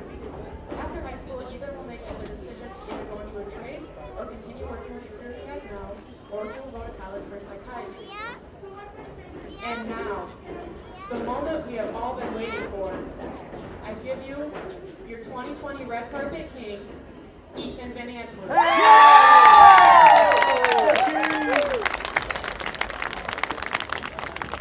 Accompanied by your 2020 Red Carpet Queen, Katie Snow.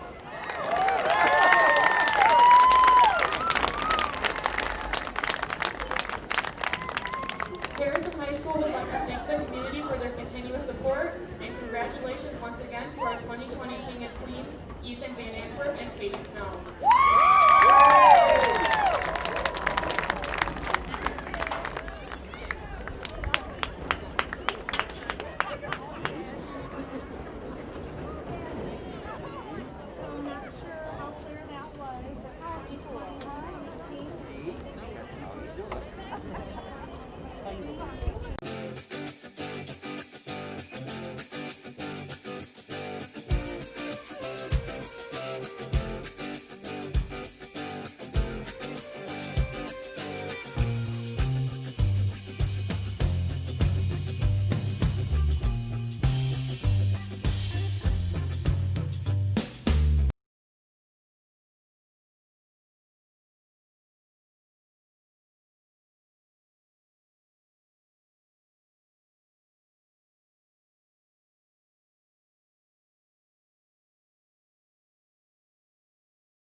Welcome back, everybody, to Hughes Memorial Stadium and Dick Harris Field here in Harrison, Michigan for this Jack Pine Conference matchup between the Harrison Hornets and the Shepherd Blue Jays.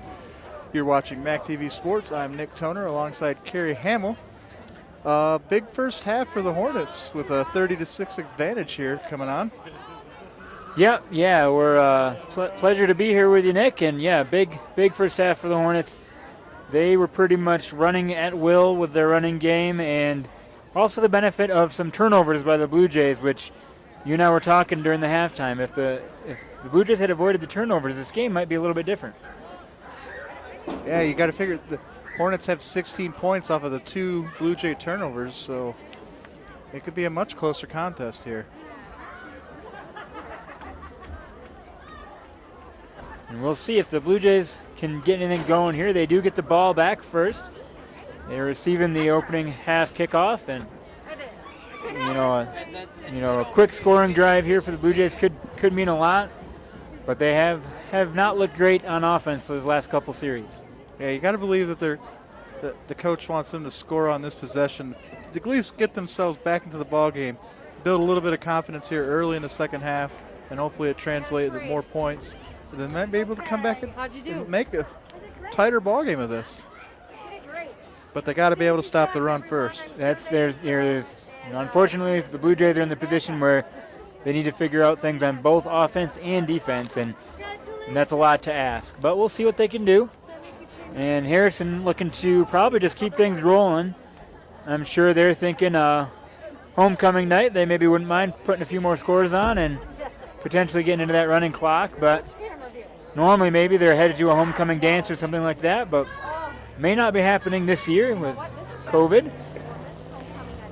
They did have a smaller court this year due to COVID. I talked a little bit with the AD, and it was just the seniors this year. No sophomores, no juniors or freshmen here. Yep, but that was still cool to see their homecoming ceremony at halftime. And as much as these kids have lost, if we can give them anything normal, homecoming court or sporting events, then I think it's a great thing to be doing for them. Yeah, congratulations to Mr. Van Antwerp and Miss Snow on becoming the homecoming court here for 2020.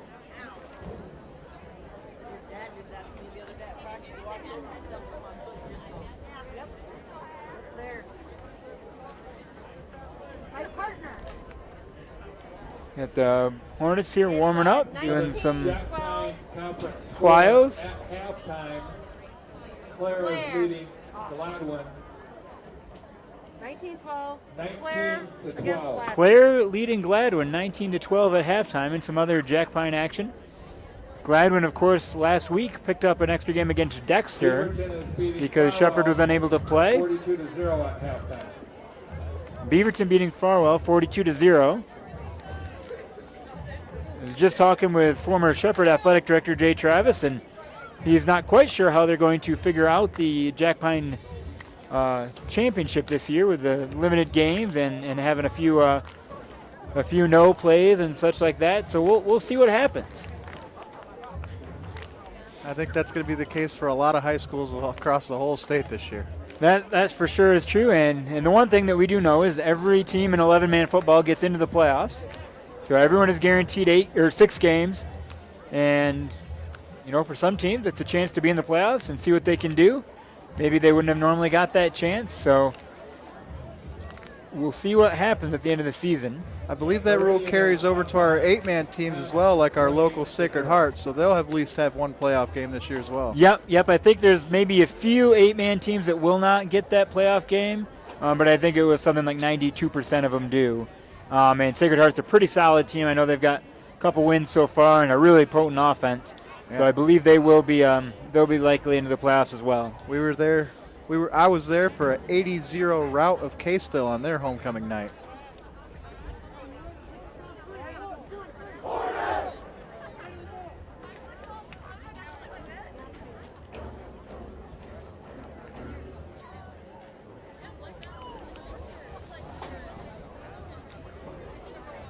Kaiser, Deming, and Bass will be back deep to receive for Shepherd. So we got Kaiser, Deming, and Bass back deep for the Blue Jays. And we're going to get things started here in the second half. It's going to be Lewandowski kicking away for the Hornets.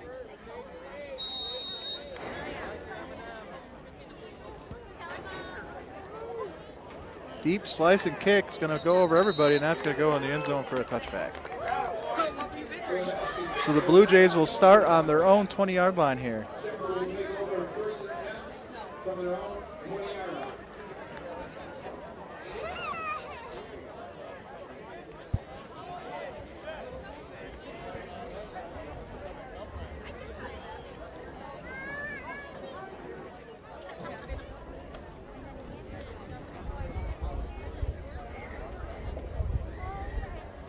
Push this in.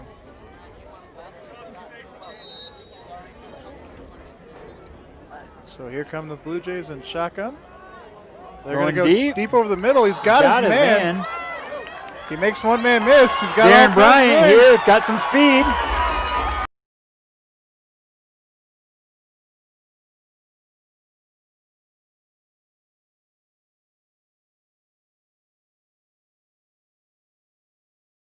Finally driven out of bounds by Ashcroft.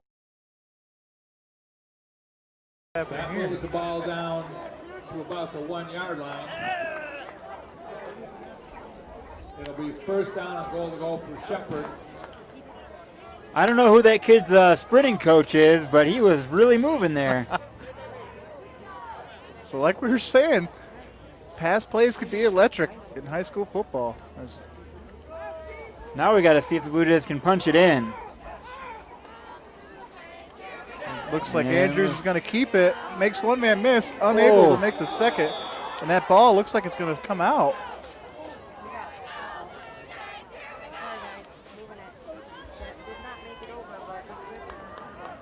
Andrews, the ball carrier. Sorry about that, folks, with the black screen there. I rested my hand on the mouse and it clicked me off my scene, so apologies for that. But we're back here, second and goal to go. Blue Jays hoping to get something going. Out of the shotgun again. Quarterback keeper. He's going to go up the middle. And it looks like he's still not in. Andrews, the ball carrier. So it's Andrews with the keeper there. Down by the center of the Hornet line. Got to bring up third down and goal to go for Shepard from the 1-yard line. So 3rd and 1 on the goal line here. Blue Jays really need these points. You got to believe it's 4-down territory here. Has to be 4-down territory here. In a 30-6 game, this is a 4-down. Andrews under center. He's rolling. One man to miss. Gets in that time. And he's got himself in for the score. The quarterback keeper for about a 2-yard touchdown run for Shepard. You know, with Shepard, it seems to be we're seeing, you know, a couple bad plays, but then every now and then you get a good play. And they got a good play with that big, long Darren Bryant catch and run. And they got what they needed to out of that drive. We'll see what they can do here with their 2-point conversion attempt. So outside pass, and he gonna get in. And Darren Bryant again catches that ball and reaches for the goal line, is able to get there. Andrews' pass is complete to Bryant to the 2-point conversion try, which is good. So the Blue Jays able to make this a 2-possession game here. 14 with 10:29 to go in the 3rd quarter. And there is plenty of game left, but now the big key will be, can they stop the run?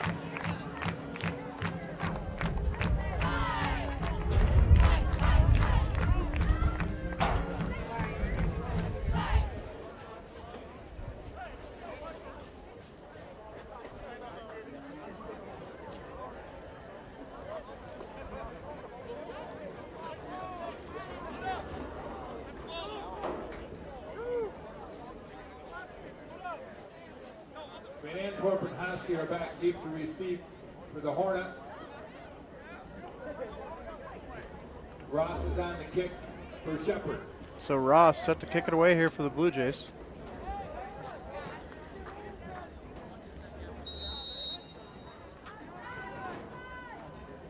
And it looks like he's going to try for a squib kick, and that's going to be handled easily by the Hornets.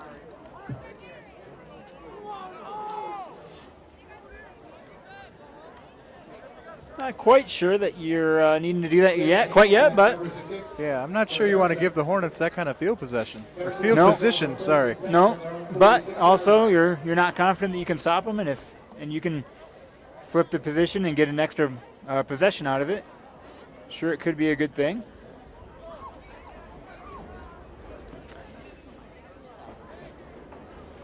But the Hornets will set up shop on the Blue Jay, or on their own 46-yard line.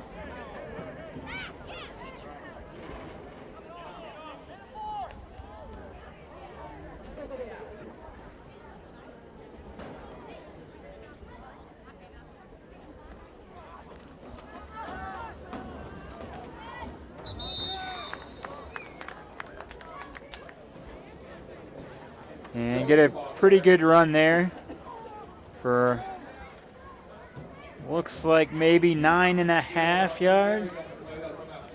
So Yost picks up 9. Remember, he was shaken up earlier. He did return there late in the first half, but looks like he's all set now.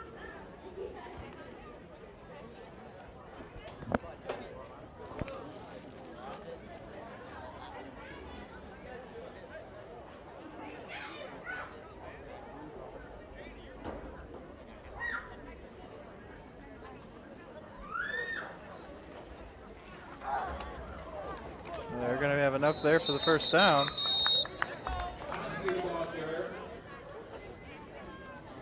Hosky, the ball carrier there, and gets the first down.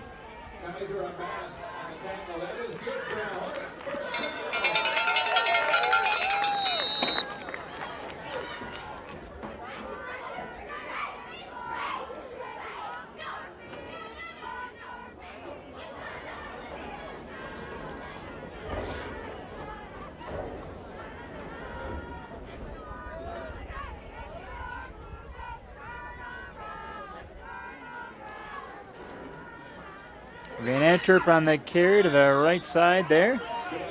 Gets 2 or 3 yards.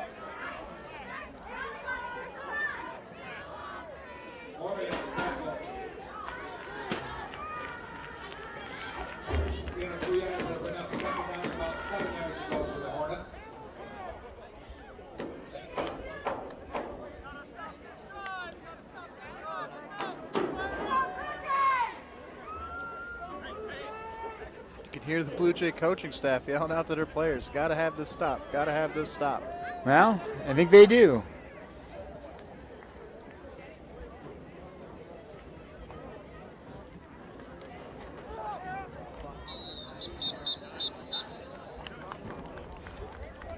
And a quick stop there, maybe gained a yard or two, but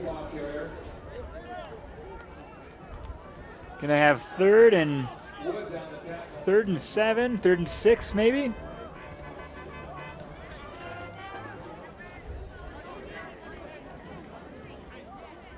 We got third down about 6 yards to go for the Hornets.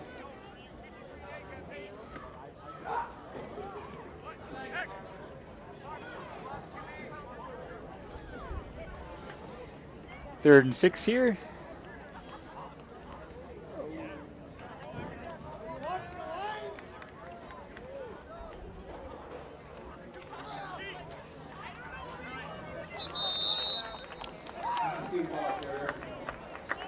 Gonna pick up about 2 maybe on that play.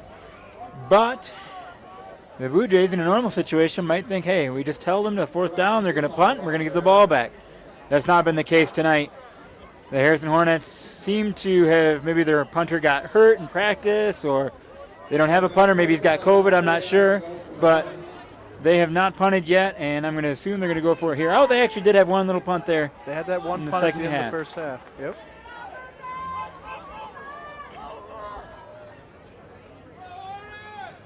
But why use them when you can pick up 5 easy? The quarterback going wide here. Makes the edge, and that's going to be well enough for the first down. Blue Jays had it stretched out, but not quite enough. There's a flag on the play. Not quite sure where that flag was, but I think it might have been a late hit out of bounds.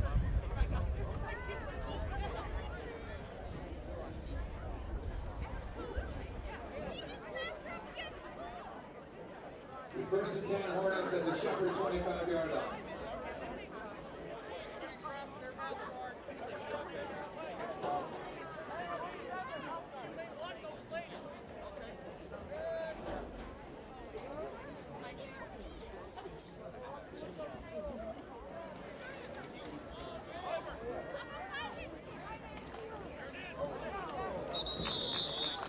Van Antwerp, the ball carrier there, and he's wrapped up pretty quick. Loses a couple yards.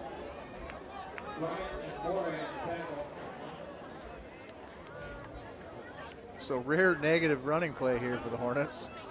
Loss of about a yard, they'll bring up second down and 11 yards to go.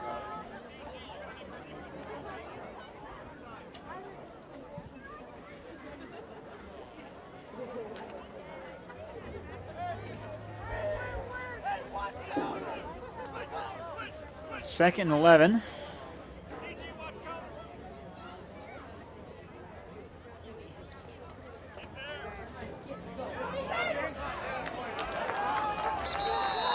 And Van Antwerp again loses a couple yards. Flag There's on a the play. Flag down. There was a little bit of movement up front before the play started on both sides. Not sure if that's what it could have been or.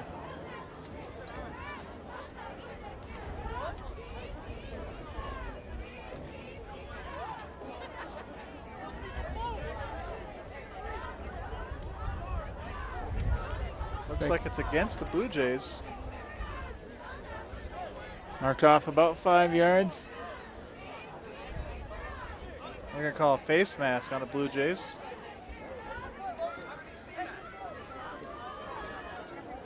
Five-yard face mask penalty to Shepherd.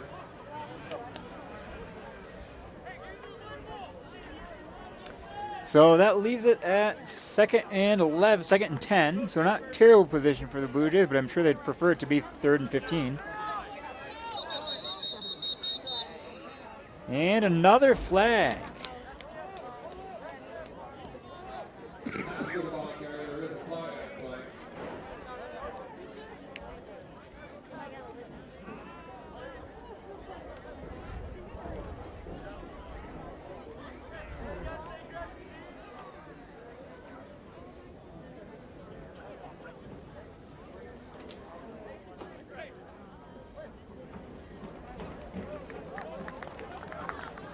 Penalty is a personal foul against Shepherd. Shepherd tackling better here, but still Illegally. Yeah, still allowing the Hornets right down the field with some penalties. The distance to the goal.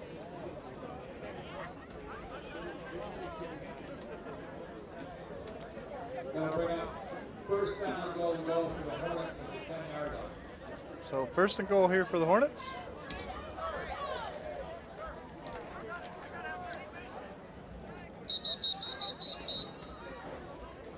An official timeout there. As looks like the Blue Jay coach wants an explanation of why there's a personal foul there.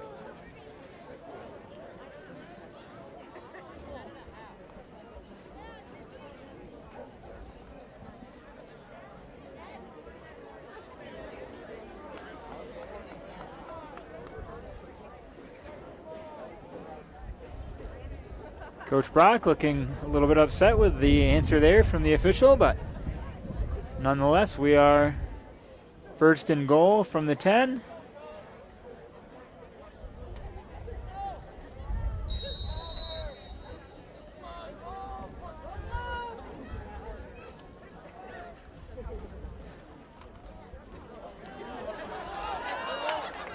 Almost got to the goal line there. See the ball carrier.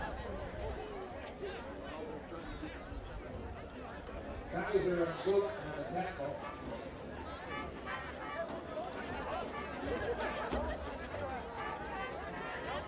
Gonna be about 3 yards to go. About the 3-yard line, gonna bring up second down, goal to go for the Hornets at the Shepherd 3-yard line. Not sure why the clock is stopped here, but it is stopped here at the stadium.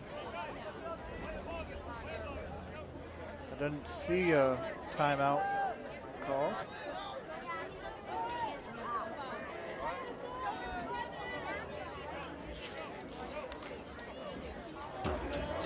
And that's going to be in for the score.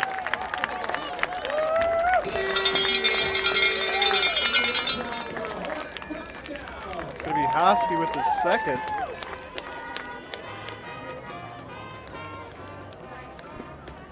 So that's going to extend the Hornet advantage to 36-14 here, as they will undoubtedly go for two like they have most of the night. They've only been unsuccessful once. It was the last time, I believe, though.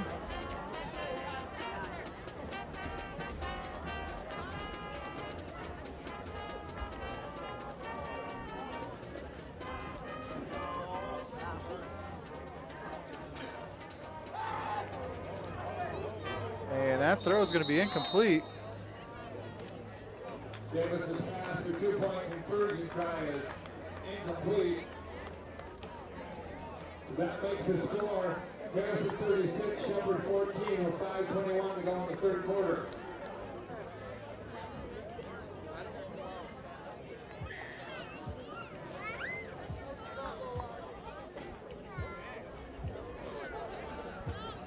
Update on the Claire Baldwin score. Claire is ahead 19-18 at the end of the third quarter. Claire up 19-18 at the end of the third quarter. Beaverton foul game is final now. Beaverton won 42-0 over foul.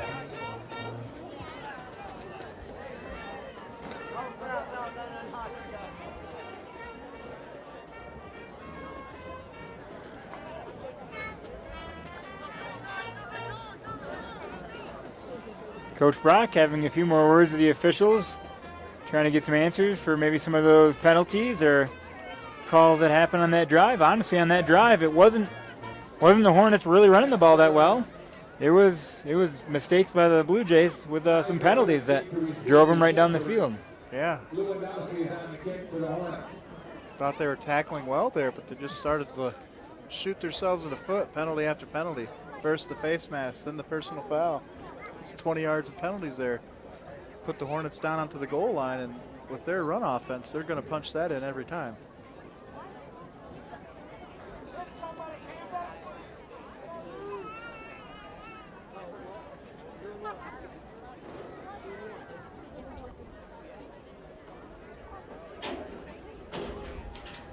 Coach Brock still talking to the officials. The teams are ready to kick off here.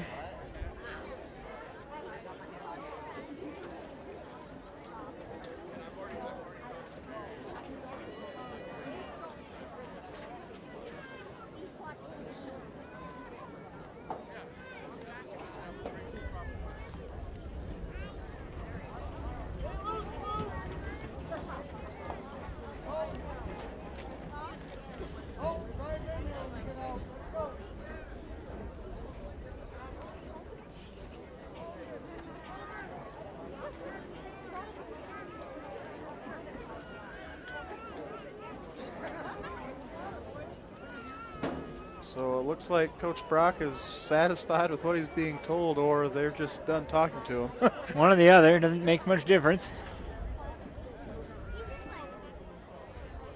So 5:21 here to go, third quarter, here at Hughes Memorial Stadium at Dick Harris Field in Harrison, Michigan. You're watching MAC TV Sports. I'm Nick Toner, alongside is Carrie Hamill. We have a 36-14 game here in favor of the Hornets.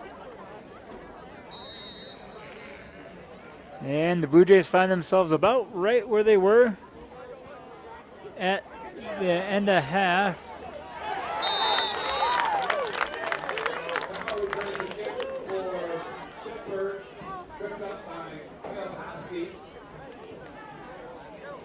Shepherd will take over first and 10 at their own 30-yard line. And if the Blue Jays have much hope, they need to mount another scoring drive here. And then, has been the theme, they need to get some stops. They have shown that they're able to score. They have scored a few times. They have yet to mount a consistent drive. It's all been pretty big plays. Deep pass over the middle. Ooh, through his hands and dropped. It was Darren Bryant again on the target. Gonna bring up second down, 10 yards to go for Shepherd. Darren Bryant, maybe not the best deep threat, as I might be taller than him, but he's showing some sure hands and he's got some speed. He's blown the top off this defense early here in the second half. That's true. It's Andrews in the shotgun. 3 wide. He's going to throw the inside screen. He's going to make a man miss. He's going to pick up the first down. So Owen Morey on that reception, tight end there.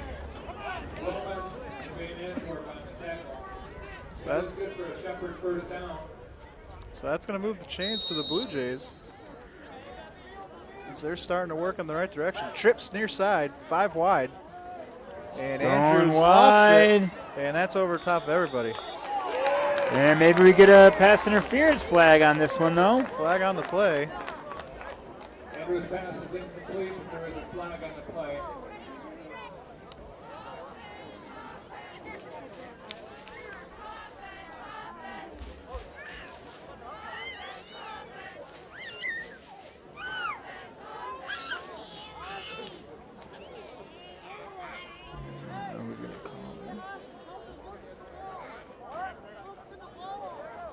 So pass interference on the Hornets. Against Harrison for pass interference. I believe that's a 15-yard penalty in high school, not a spot foul as it is in the NFL. That's correct, but the Blue Jays will take the yardage. That's a 15-yard penalty. Move the ball down to the Harrison 40-yard line. It'll be first and 10. So first and 10 here, 5:44 remaining. Andrews in the shotgun again.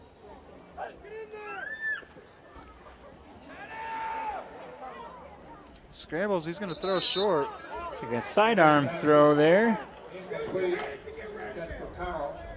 It's a good step up by Andrews, but not quite sure where he's going with that ball.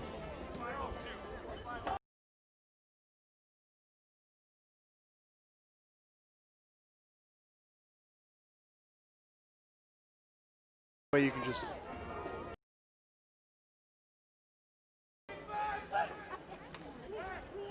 shotgun again, pressure, and he's going to lose the football.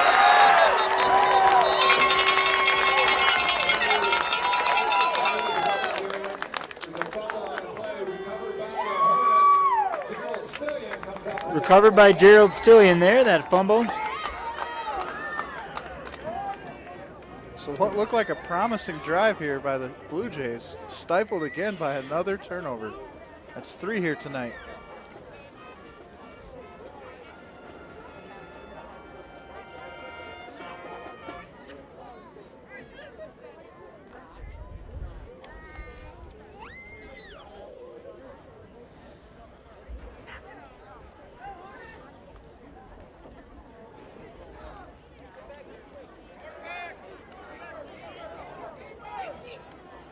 And quarterback keeper picks up 11 there. Logan Klump finally pushes him out of bounds.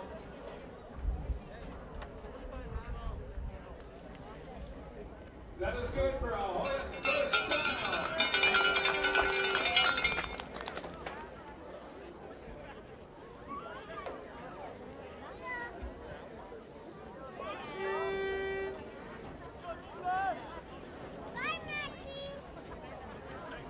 First and 10, Hornets at the Shepherd 40-yard line. So Hornets looking to move the ball again.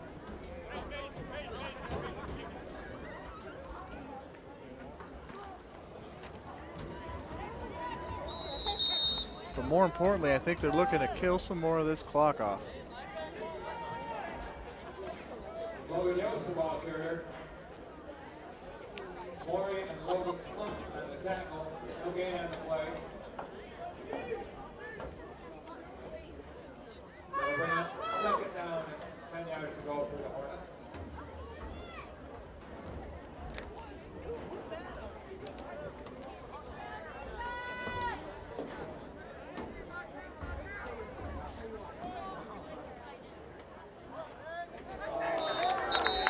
flag on the play here. It was Owen Morey. Going to be encroachment. The stadium clock still running here, though, with the flag. Penalty is against Shepherd for offsides. It's a 5-yard penalty, and they'll repeat second down. It'll be second down and 5 yards to go for the Hornets. Coach Rock can't be happy with the penalties here in this third quarter so far. I think the Blue Jays have actually played pretty well, but they've been shooting themselves in the foot. They're certainly passing the eye test. They're just shooting themselves in the foot with penalties and turnovers.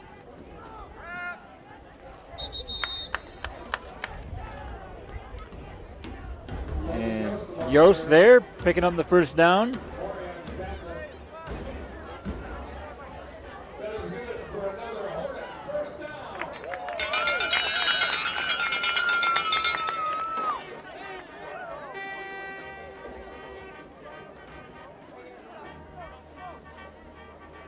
First and 10.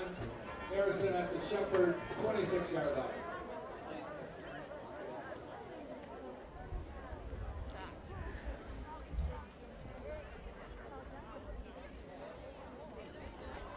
Pitch near side. Van Antwerp to the left. Van Antwerp the ball carrier. He'll pick up a few. Bass, Luke, and Morgan on the tackle.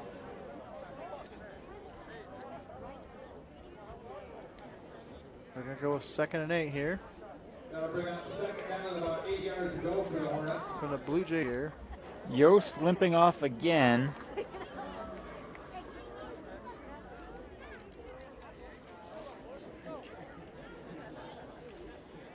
Looks like he's having a little bit of leg discomfort here. Yep, he limped off earlier, but then he came back and has had a couple pretty good runs after that, but might be acting up again.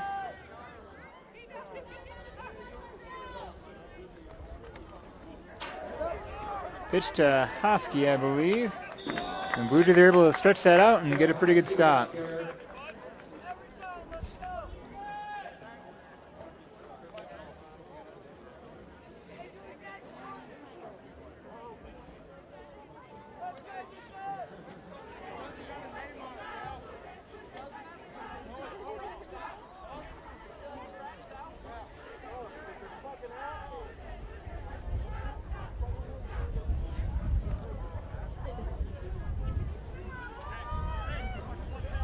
So 3rd and 9, which for the Blue Jays generally kind of means 2nd and 9 because they need 2 more stops for sure. Yep. Harrison definitely going to be in 4-down territory here. And Harrison's going to take a timeout. They want to get things lined up. That is their first charge timeout of the half. So Harrison takes their first time out of the second half. They're going to meet up and talk about this play. See if they can set up 2 plays here to get a first down and keep killing that clock. They have done a great job of killing the clock here. We're pretty much at the same score differential as at halftime. But Yep, both teams with 8 points this quarter. no, I think actually the Yeah, Blue Jays correction. have pulled It's back. They gained 2. 8-6 here this quarter. Yeah. Right. Harrison did botch the extra point throw. So we have about 15 quarters left. Well, maybe the Blue Jays could pull even, but there's only 1 remaining. So they're going to need to step it up here. Get a stop here would be a big step in the right way.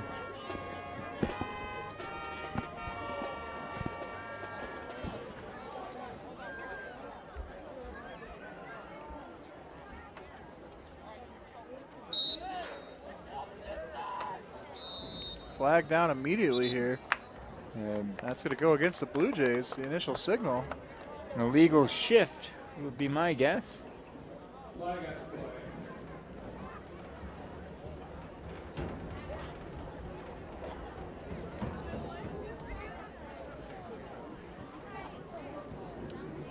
Penalty is against Shepherd for offsides. So they're going to say he's lined up in the neutral zone.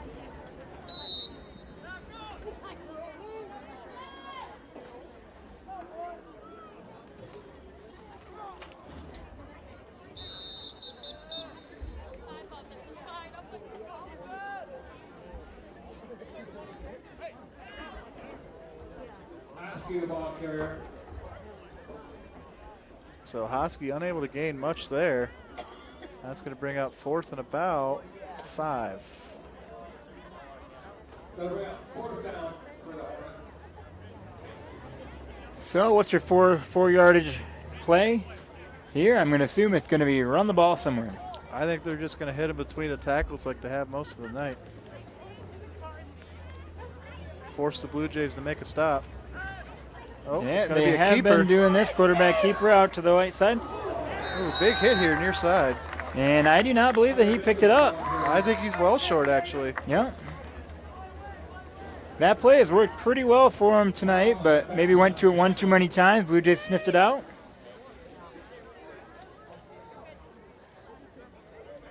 So 30 seconds here in the 3rd quarter. And we're going to have a turnover on downs here. That was short of a first down. The ball will turn over on downs as Shepard will take over 1st and 10. Shepherd fans in attendance trying to rouse the team here.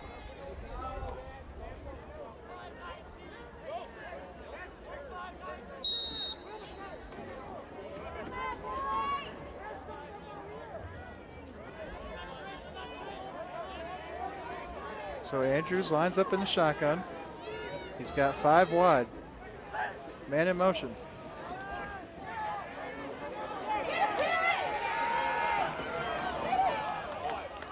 So a nice little run there by the Blue Jays. That's going to pick up a 1st down and stop the clock momentarily. Carl with the 15-yard carry there for the Blue Jays. Allen and Brand on the tackle. That's good for a Shepard 1st down.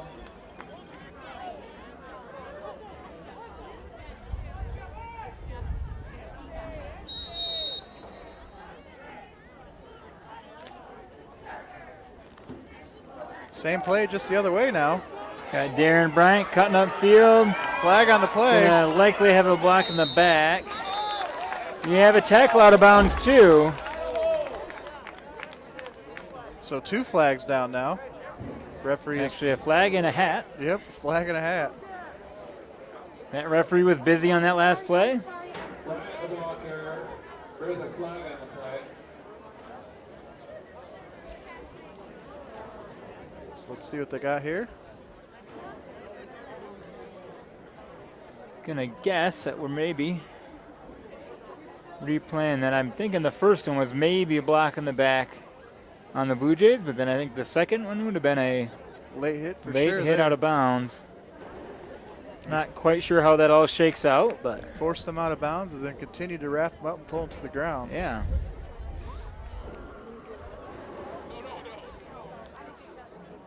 Either way, 2 sweep plays out of 5 wide sets. Picked up some pretty good chunks of yardage for the Blue Jays here. It has, and we haven't seen a lot of running back carries for the Blue Jays, and you got to think maybe those would have been some plays that would have worked pretty well in the first half. So we got a hold against the Blue Jays and a personal foul against the Hornets, and the referee's going to say those offset. So rewind, we're going to be back to a 1st down on the 37-yard line. I didn't. One from each team, so they're offsetting penalties. And now we play 1st down. So it will be a replay of the down. Once again, Coach Brock's got to be frustrated with that penalty, because if you don't have that block in the back, which I don't think really affected the play at all, It'd have been a 15-yard add-on. you would have had a good run with a 15-yard add-on. Instead, we're back at 1st and 37, or 1st and 10 at the 37. So the Blue Jays look to come back out with shotgun 5 wide again.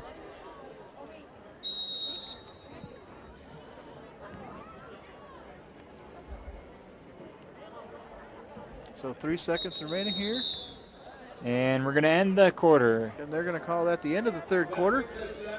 You're watching MAC TV Sports. Our score is 36 for the Hornets, 14 for the Blue Jays. Stick around for the 4th quarter. We'll be right back.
Welcome back here to Hughes Memorial Stadium. We have the Blue Jays and the Hornets here, and Harrison. Blue Jays with the ball. That's going to be inside screen play, and he's going to pick up about 5 on that first and 10. Pass was complete to Corey. Brought down by Erskine. Albert also in no on the huddle, tackle. which might be a good idea considering they have to score We 3 got times. second down and 4 to go. Trouble on the backside. He's going to get the throwaway, but it's going to be incomplete. So the Hornets able to put some pressure on Andrews there. Andrews' pass was incomplete. That'll bring up third down.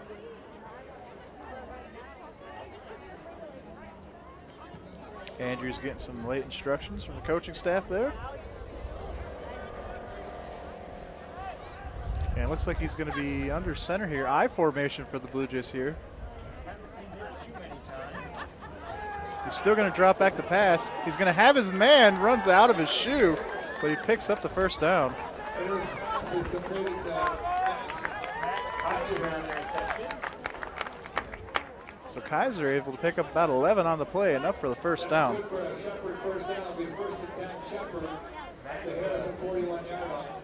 Very, very good wrestler. Bringing his talents to the football field. So throwing from the eye, he's got trouble behind him, and he's going to be sacked in the backfield. Good for a loss by Ashcroft. That's going to be about a 3-yard loss for Andrews there. Update on the Claire Gladwin score. Gladwin is ahead. Yes. 30-27 with 7:17 to go in the game. Getting some updates from Claire. Gladwin has pulled ahead 30-27 late in the fourth quarter. Flag on the play here. Multiple flags, actually.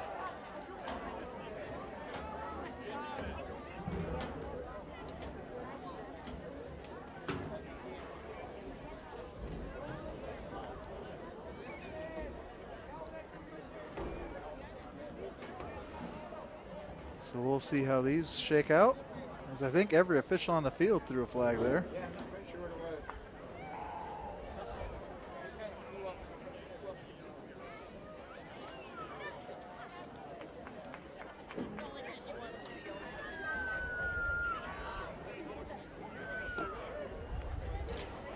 So here comes the call. It's going to be a false start on the Blue Jays. Penalty is against Shepherd for a false start. It's a 5-yard penalty. Now repeat second down. I'm sure that I ever heard the snap. Or saw the snap.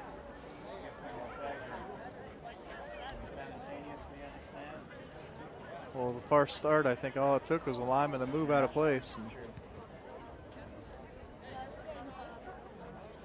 so 10:45 here, fourth quarter. Blue Jays trying to mount a comeback here in Harrison. From the I formation, here's Andrews to throw. And he's going to throw it away. Could be Andrews' pass is incomplete. He's outside the tackle box there, so I think he's free to throw that one away. But, now you're in 3rd and 17. Not desirable down and distance. We've seen him bust this before. Third down for Shepherd.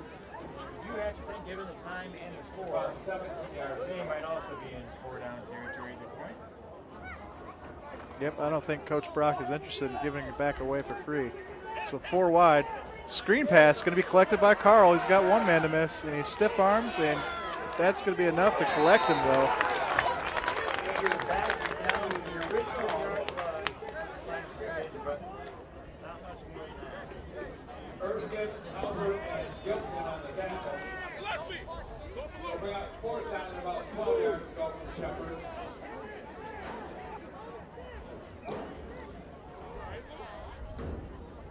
It does look like they are going to go for it. Andrew runs in with the play call. Everybody checks their wristbands. 3 wide for the Blue Jays. 4 wide, rather. He's going to throw deep. That's going to be picked off. Flag on the play.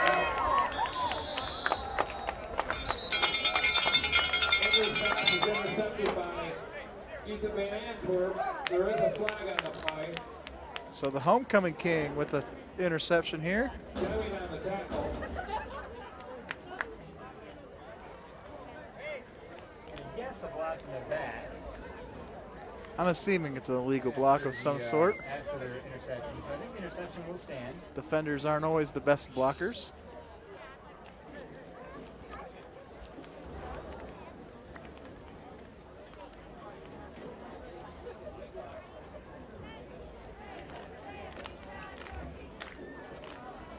So this ball is going to come back.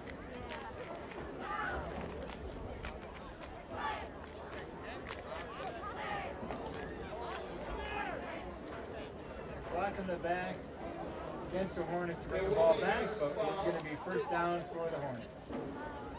Lily backs the ball to about the Harrison 33-yard line. It'll be first and 10 Hornets.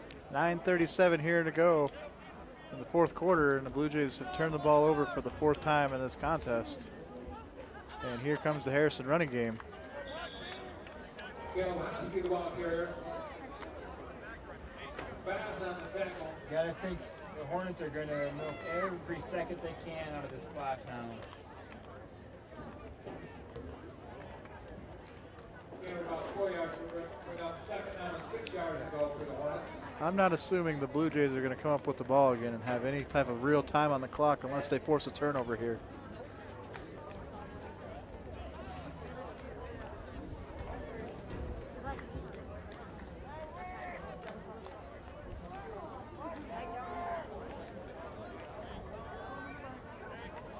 So second down 6 here.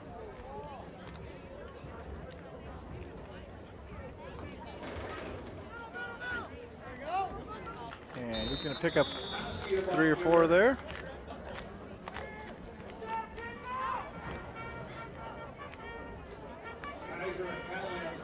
So we're going to have a 3rd and 2 here for the Hornets.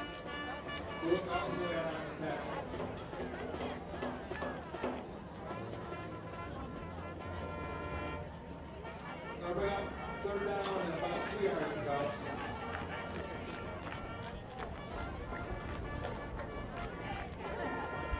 So 8-10 and running here for the Hornets. Yeah. As they're looking to salt this away for their homecoming victory here. Didn't quite get the first down there, so we're going to have a lot of 4th and 1 situation. Carroll on the tackle. Yep, so Update on the Clare lineup 4th game. and short here. Clare is up 33 to 30 with 3:30 to go in the game. So 3:30 to go in Clare. The Pioneers up 33-30 now. Used to be a back and forth game over there at Clare. Gladwin, I think. Yeah, Gladwin. And I think that's a big one for whoever's going to win the Jack Pine Conference Championship. Yeah, that's a big standings game, I believe.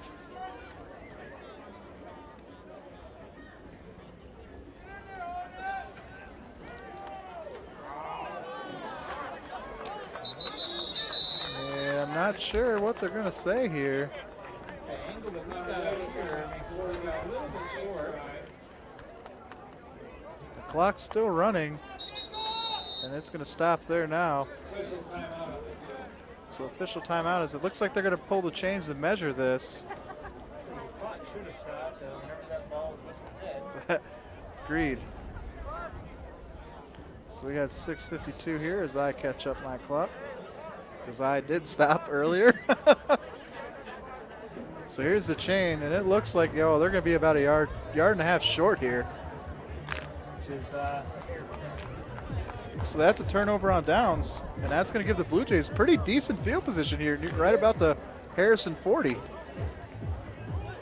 that was short of first down for the Hornets. Ball they was needed over that. on downs to now they Shepherd. got to try to score quick and often. Right. They're going to need to score an outside kick and score again and get both 2-point conversions here. Even with this just series where the Harrison went just 4 and out, they did kill about 2 minutes of clock time. And the Blue Jays are going to false start again.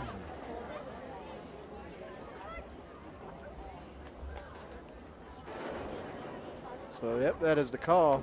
Flag on the play. The penalty is against Shepherd for a false start. It's a 5-yard penalty. That'll be first down. That'll bring up first down and 15 yards. So, not the ideal way to mount a comeback here as the visiting team. I did not play football, and I'm in fact a track and cross country coach, but I do know that you turn the ball over and you have penalties, you're going to put yourself at a pretty big disadvantage.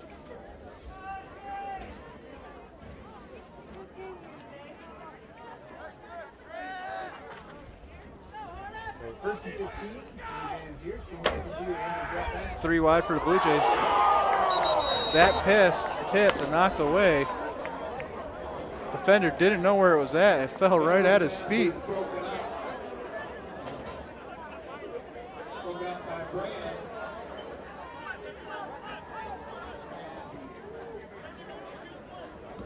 So Brand breaks up the play. The ball goes straight up.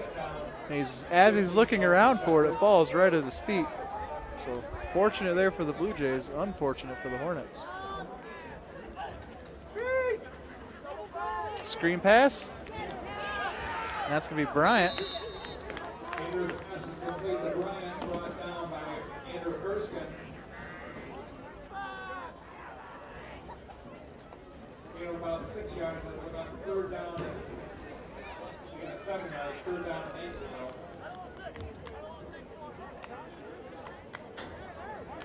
So 3rd and 8 here.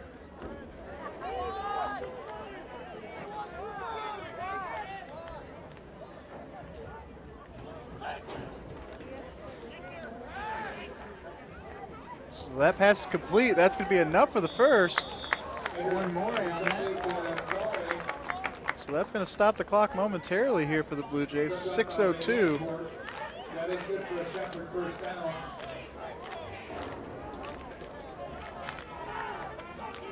First and 10 Shepherd with the Hornet 29-yard line.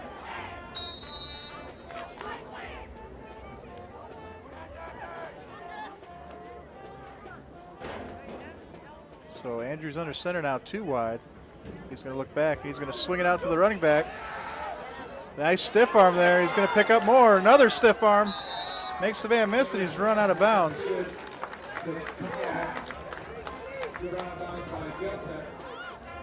So Call looking impressive tonight still. Not easily brought down all night. He's had a pretty good night. That's good for another Shepherd first down. Unfortunately, the turnovers and the penalties have kind of kept this game a pretty big deficit. The things that doom football teams have doomed the Blue Jays tonight, for sure. Kind of same play, but going to the Swing other pass.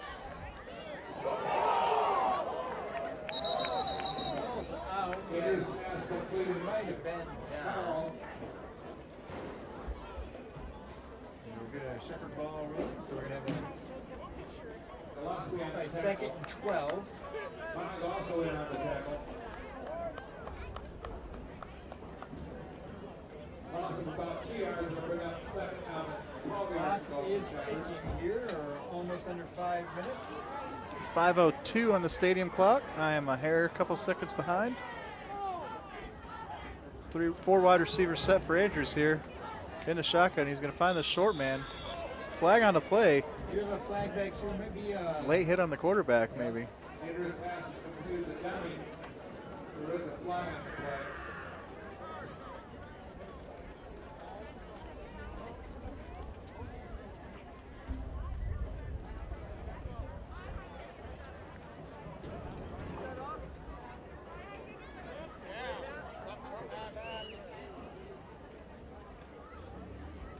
So the official talking it over here.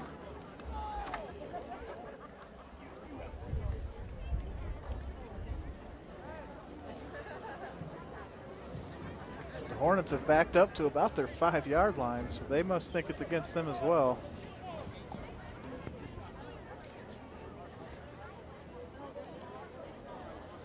And here's the call here.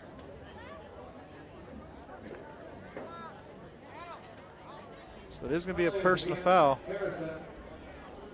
for roughing the passer.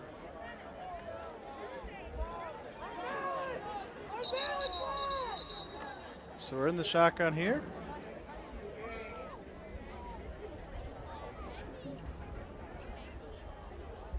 We got first down and goal from about the 7-yard line of the Hornets. So first and goal from the 7-yard line here for the Blue Jays. Low snap, and he's going to be stopped immediately. So he's going to lose a few. Erskine on the tackle there. We're at 4:35 left here. 2nd and 7. 36-14. Things just not quite working out for the Blue Jays to be working quite fast enough here. They're right. Second and goal here now. That sack's going to put second and goal from the 15-yard line. And the clock kept running.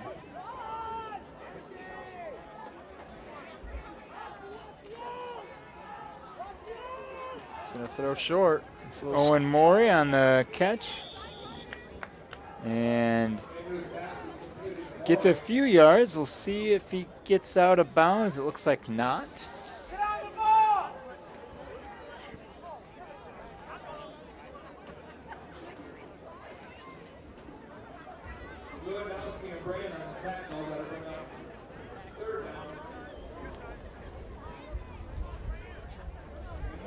Third and 15 here. Waning minutes of this one. And the pass. Andrews' pass intended for Kaiser is incomplete. That'll bring up 4th down and goal to go for Shepard from the Harrison 15-yard line.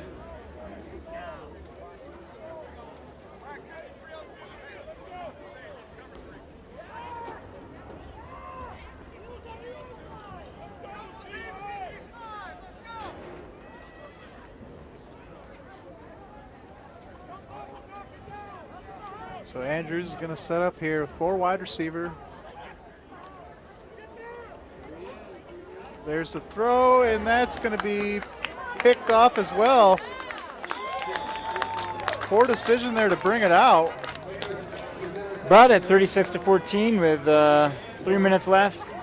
So probably okay, but yeah, it was not the decision you'd want, probably. But yeah, he clearly caught that in the end zone. Could have pulled that out to the 20, but he gets tackled about the 2. I think sometimes when you catch that ball as a cornerback, you think, hey, I caught this. I earned the chance to try to run it back no matter what happens. I'm going to take this 100 yards. Coach might get mad at me, but I said, hey, Coach, I caught the ball. Well, he effectively salts away the game here. That is true. You got to think it's only going to take a couple carries here for the Hornets to kill this game clock, though I think the Blue Jays probably have some timeouts that they might utilize if they choose to. So 1st and 10 from the Harrison 4 here. 3:17 remaining. And inside run. Good one on the ball carrier. Kaiser off on the tackle.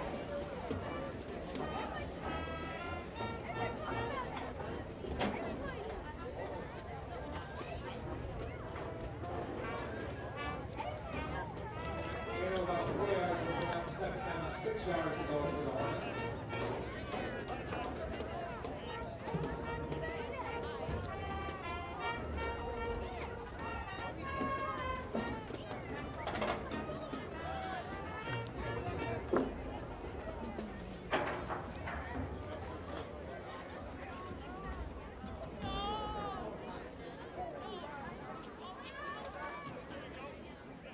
So another run here by the Hornets. Van Antwerp, the ball carrier. Not looking to do too much here. They're just looking to burn the clock here, I believe. Gain about a yard. That'll bring up 3rd down and 5 yards to go for the Hornets. So as we tick under 2 minutes, 3rd and 5 here. Hornets with possession. Blue Jays trail the Hornets 36-14 here, 4th quarter. It's like the Blue Jays are not choosing to use their timeout, so Just kind of counting down the seconds here for this game. Looks like the Hornets are in victory formation now, but there's going to be a little bit of an inside run. It's going to be a happy homecoming Friday night for the Harrison Hornets here. It's going to bring up a 4th and 2 here. Timeout on the field here now for the Blue Jays. 1:27 remaining. So the first Shepherd timeout here. It's going to be 4th and 2 coming out of it.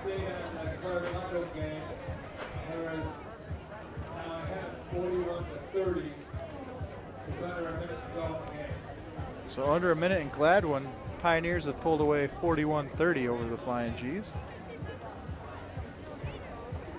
As we're getting score updates from the press box.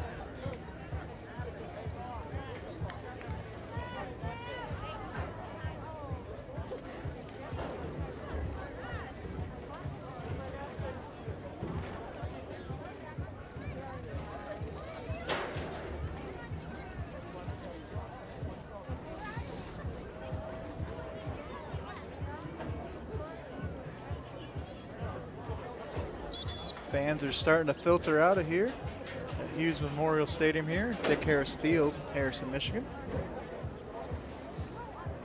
It's the most. Been a really nice night here. It has not even really cooled off that much. No, it's an absolutely gorgeous night for football here. Hometown crowd treated to a nice victory here, and they're going to get to watch the last few seconds of it. Harrison set the punt here.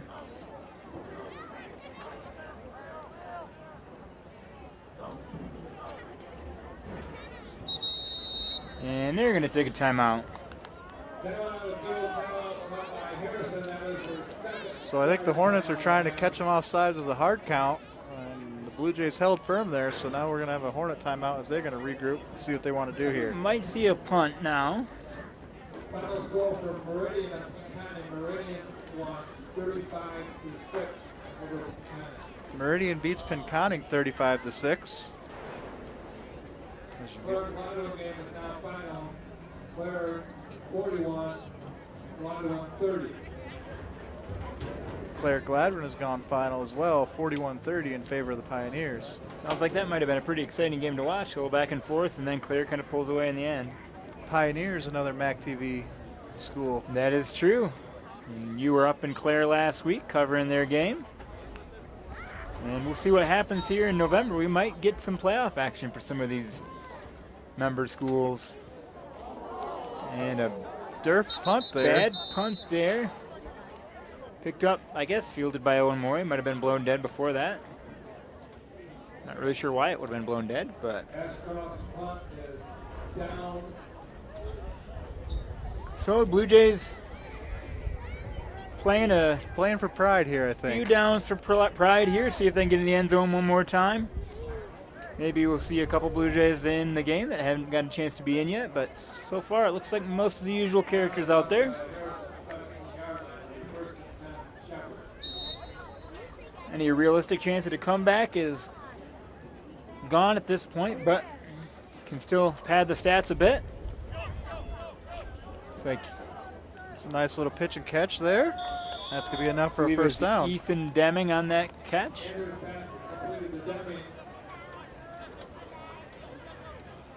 He will get out of bounds as well, so stops the clock with 1:17.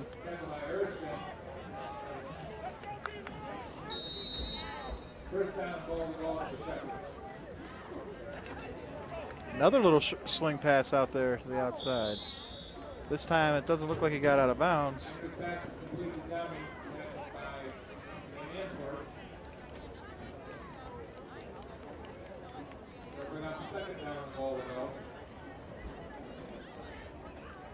Second and goal here from the 5.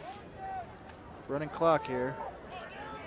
Pitch to Darren Bryant, and Darren gets in for the That is going to touchdown. be a touchdown. Little kind of end around pitch.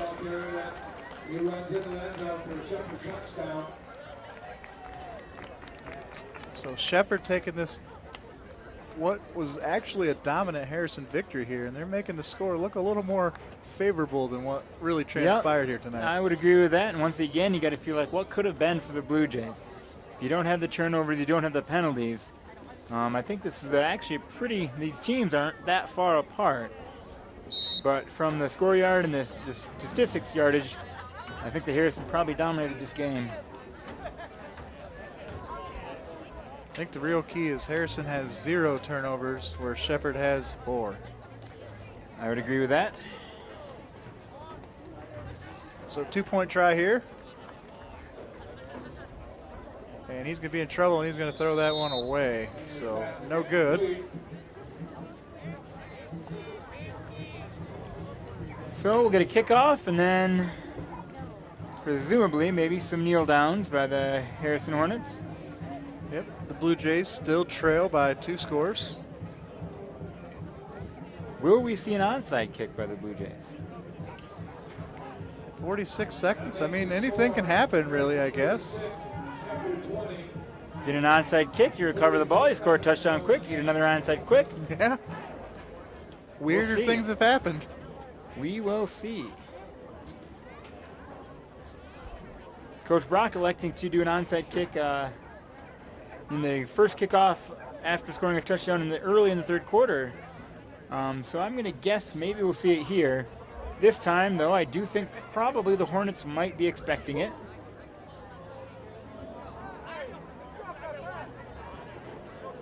They would also need to then get both 2-point conversions in that scenario. Right. So they essentially got to score 4 touchdowns here to make this a ball game. And here is the kicked away deep kick. And the penalty. Flag on the play.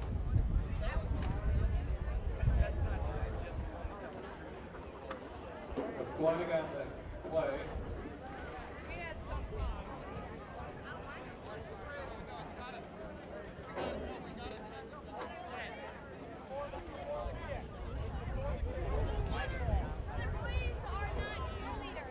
So they're going to kick this away from deeper in their own territory now. Is there some type of pre-kick foul? Davis is back deep to receive the Hornets. Ross is on the kick. Our PA announcer saying that Davis is back deep to receive the kick. I don't know if he's that deep after that penalty. He's standing about the 35-yard line.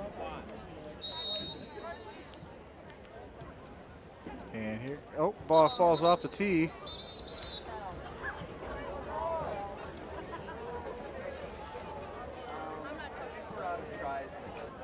So as the ball falls off the tee, we'll do it one more time. 3rd time's a charm here. This team's not quite wanting this game to end, apparently.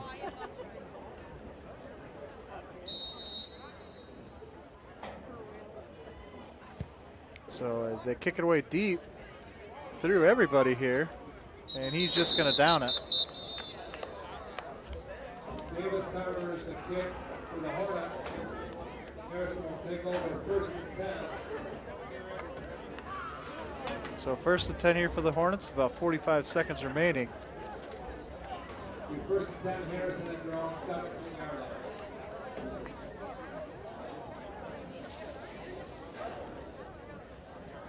So we'll see what Coach Leposki elects to do here, if he's going to kneel it or if he's just going to hand it off and carry on like he has been.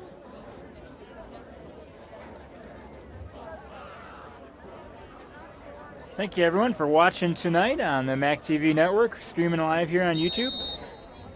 Check us out on Charter Channel 187 and Channel 191. And that's what it's going to be, is a couple of kneel downs here.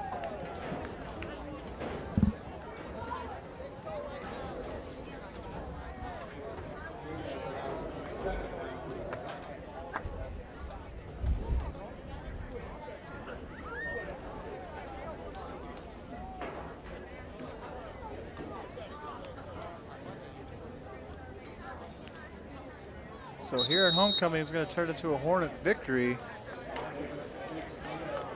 I'd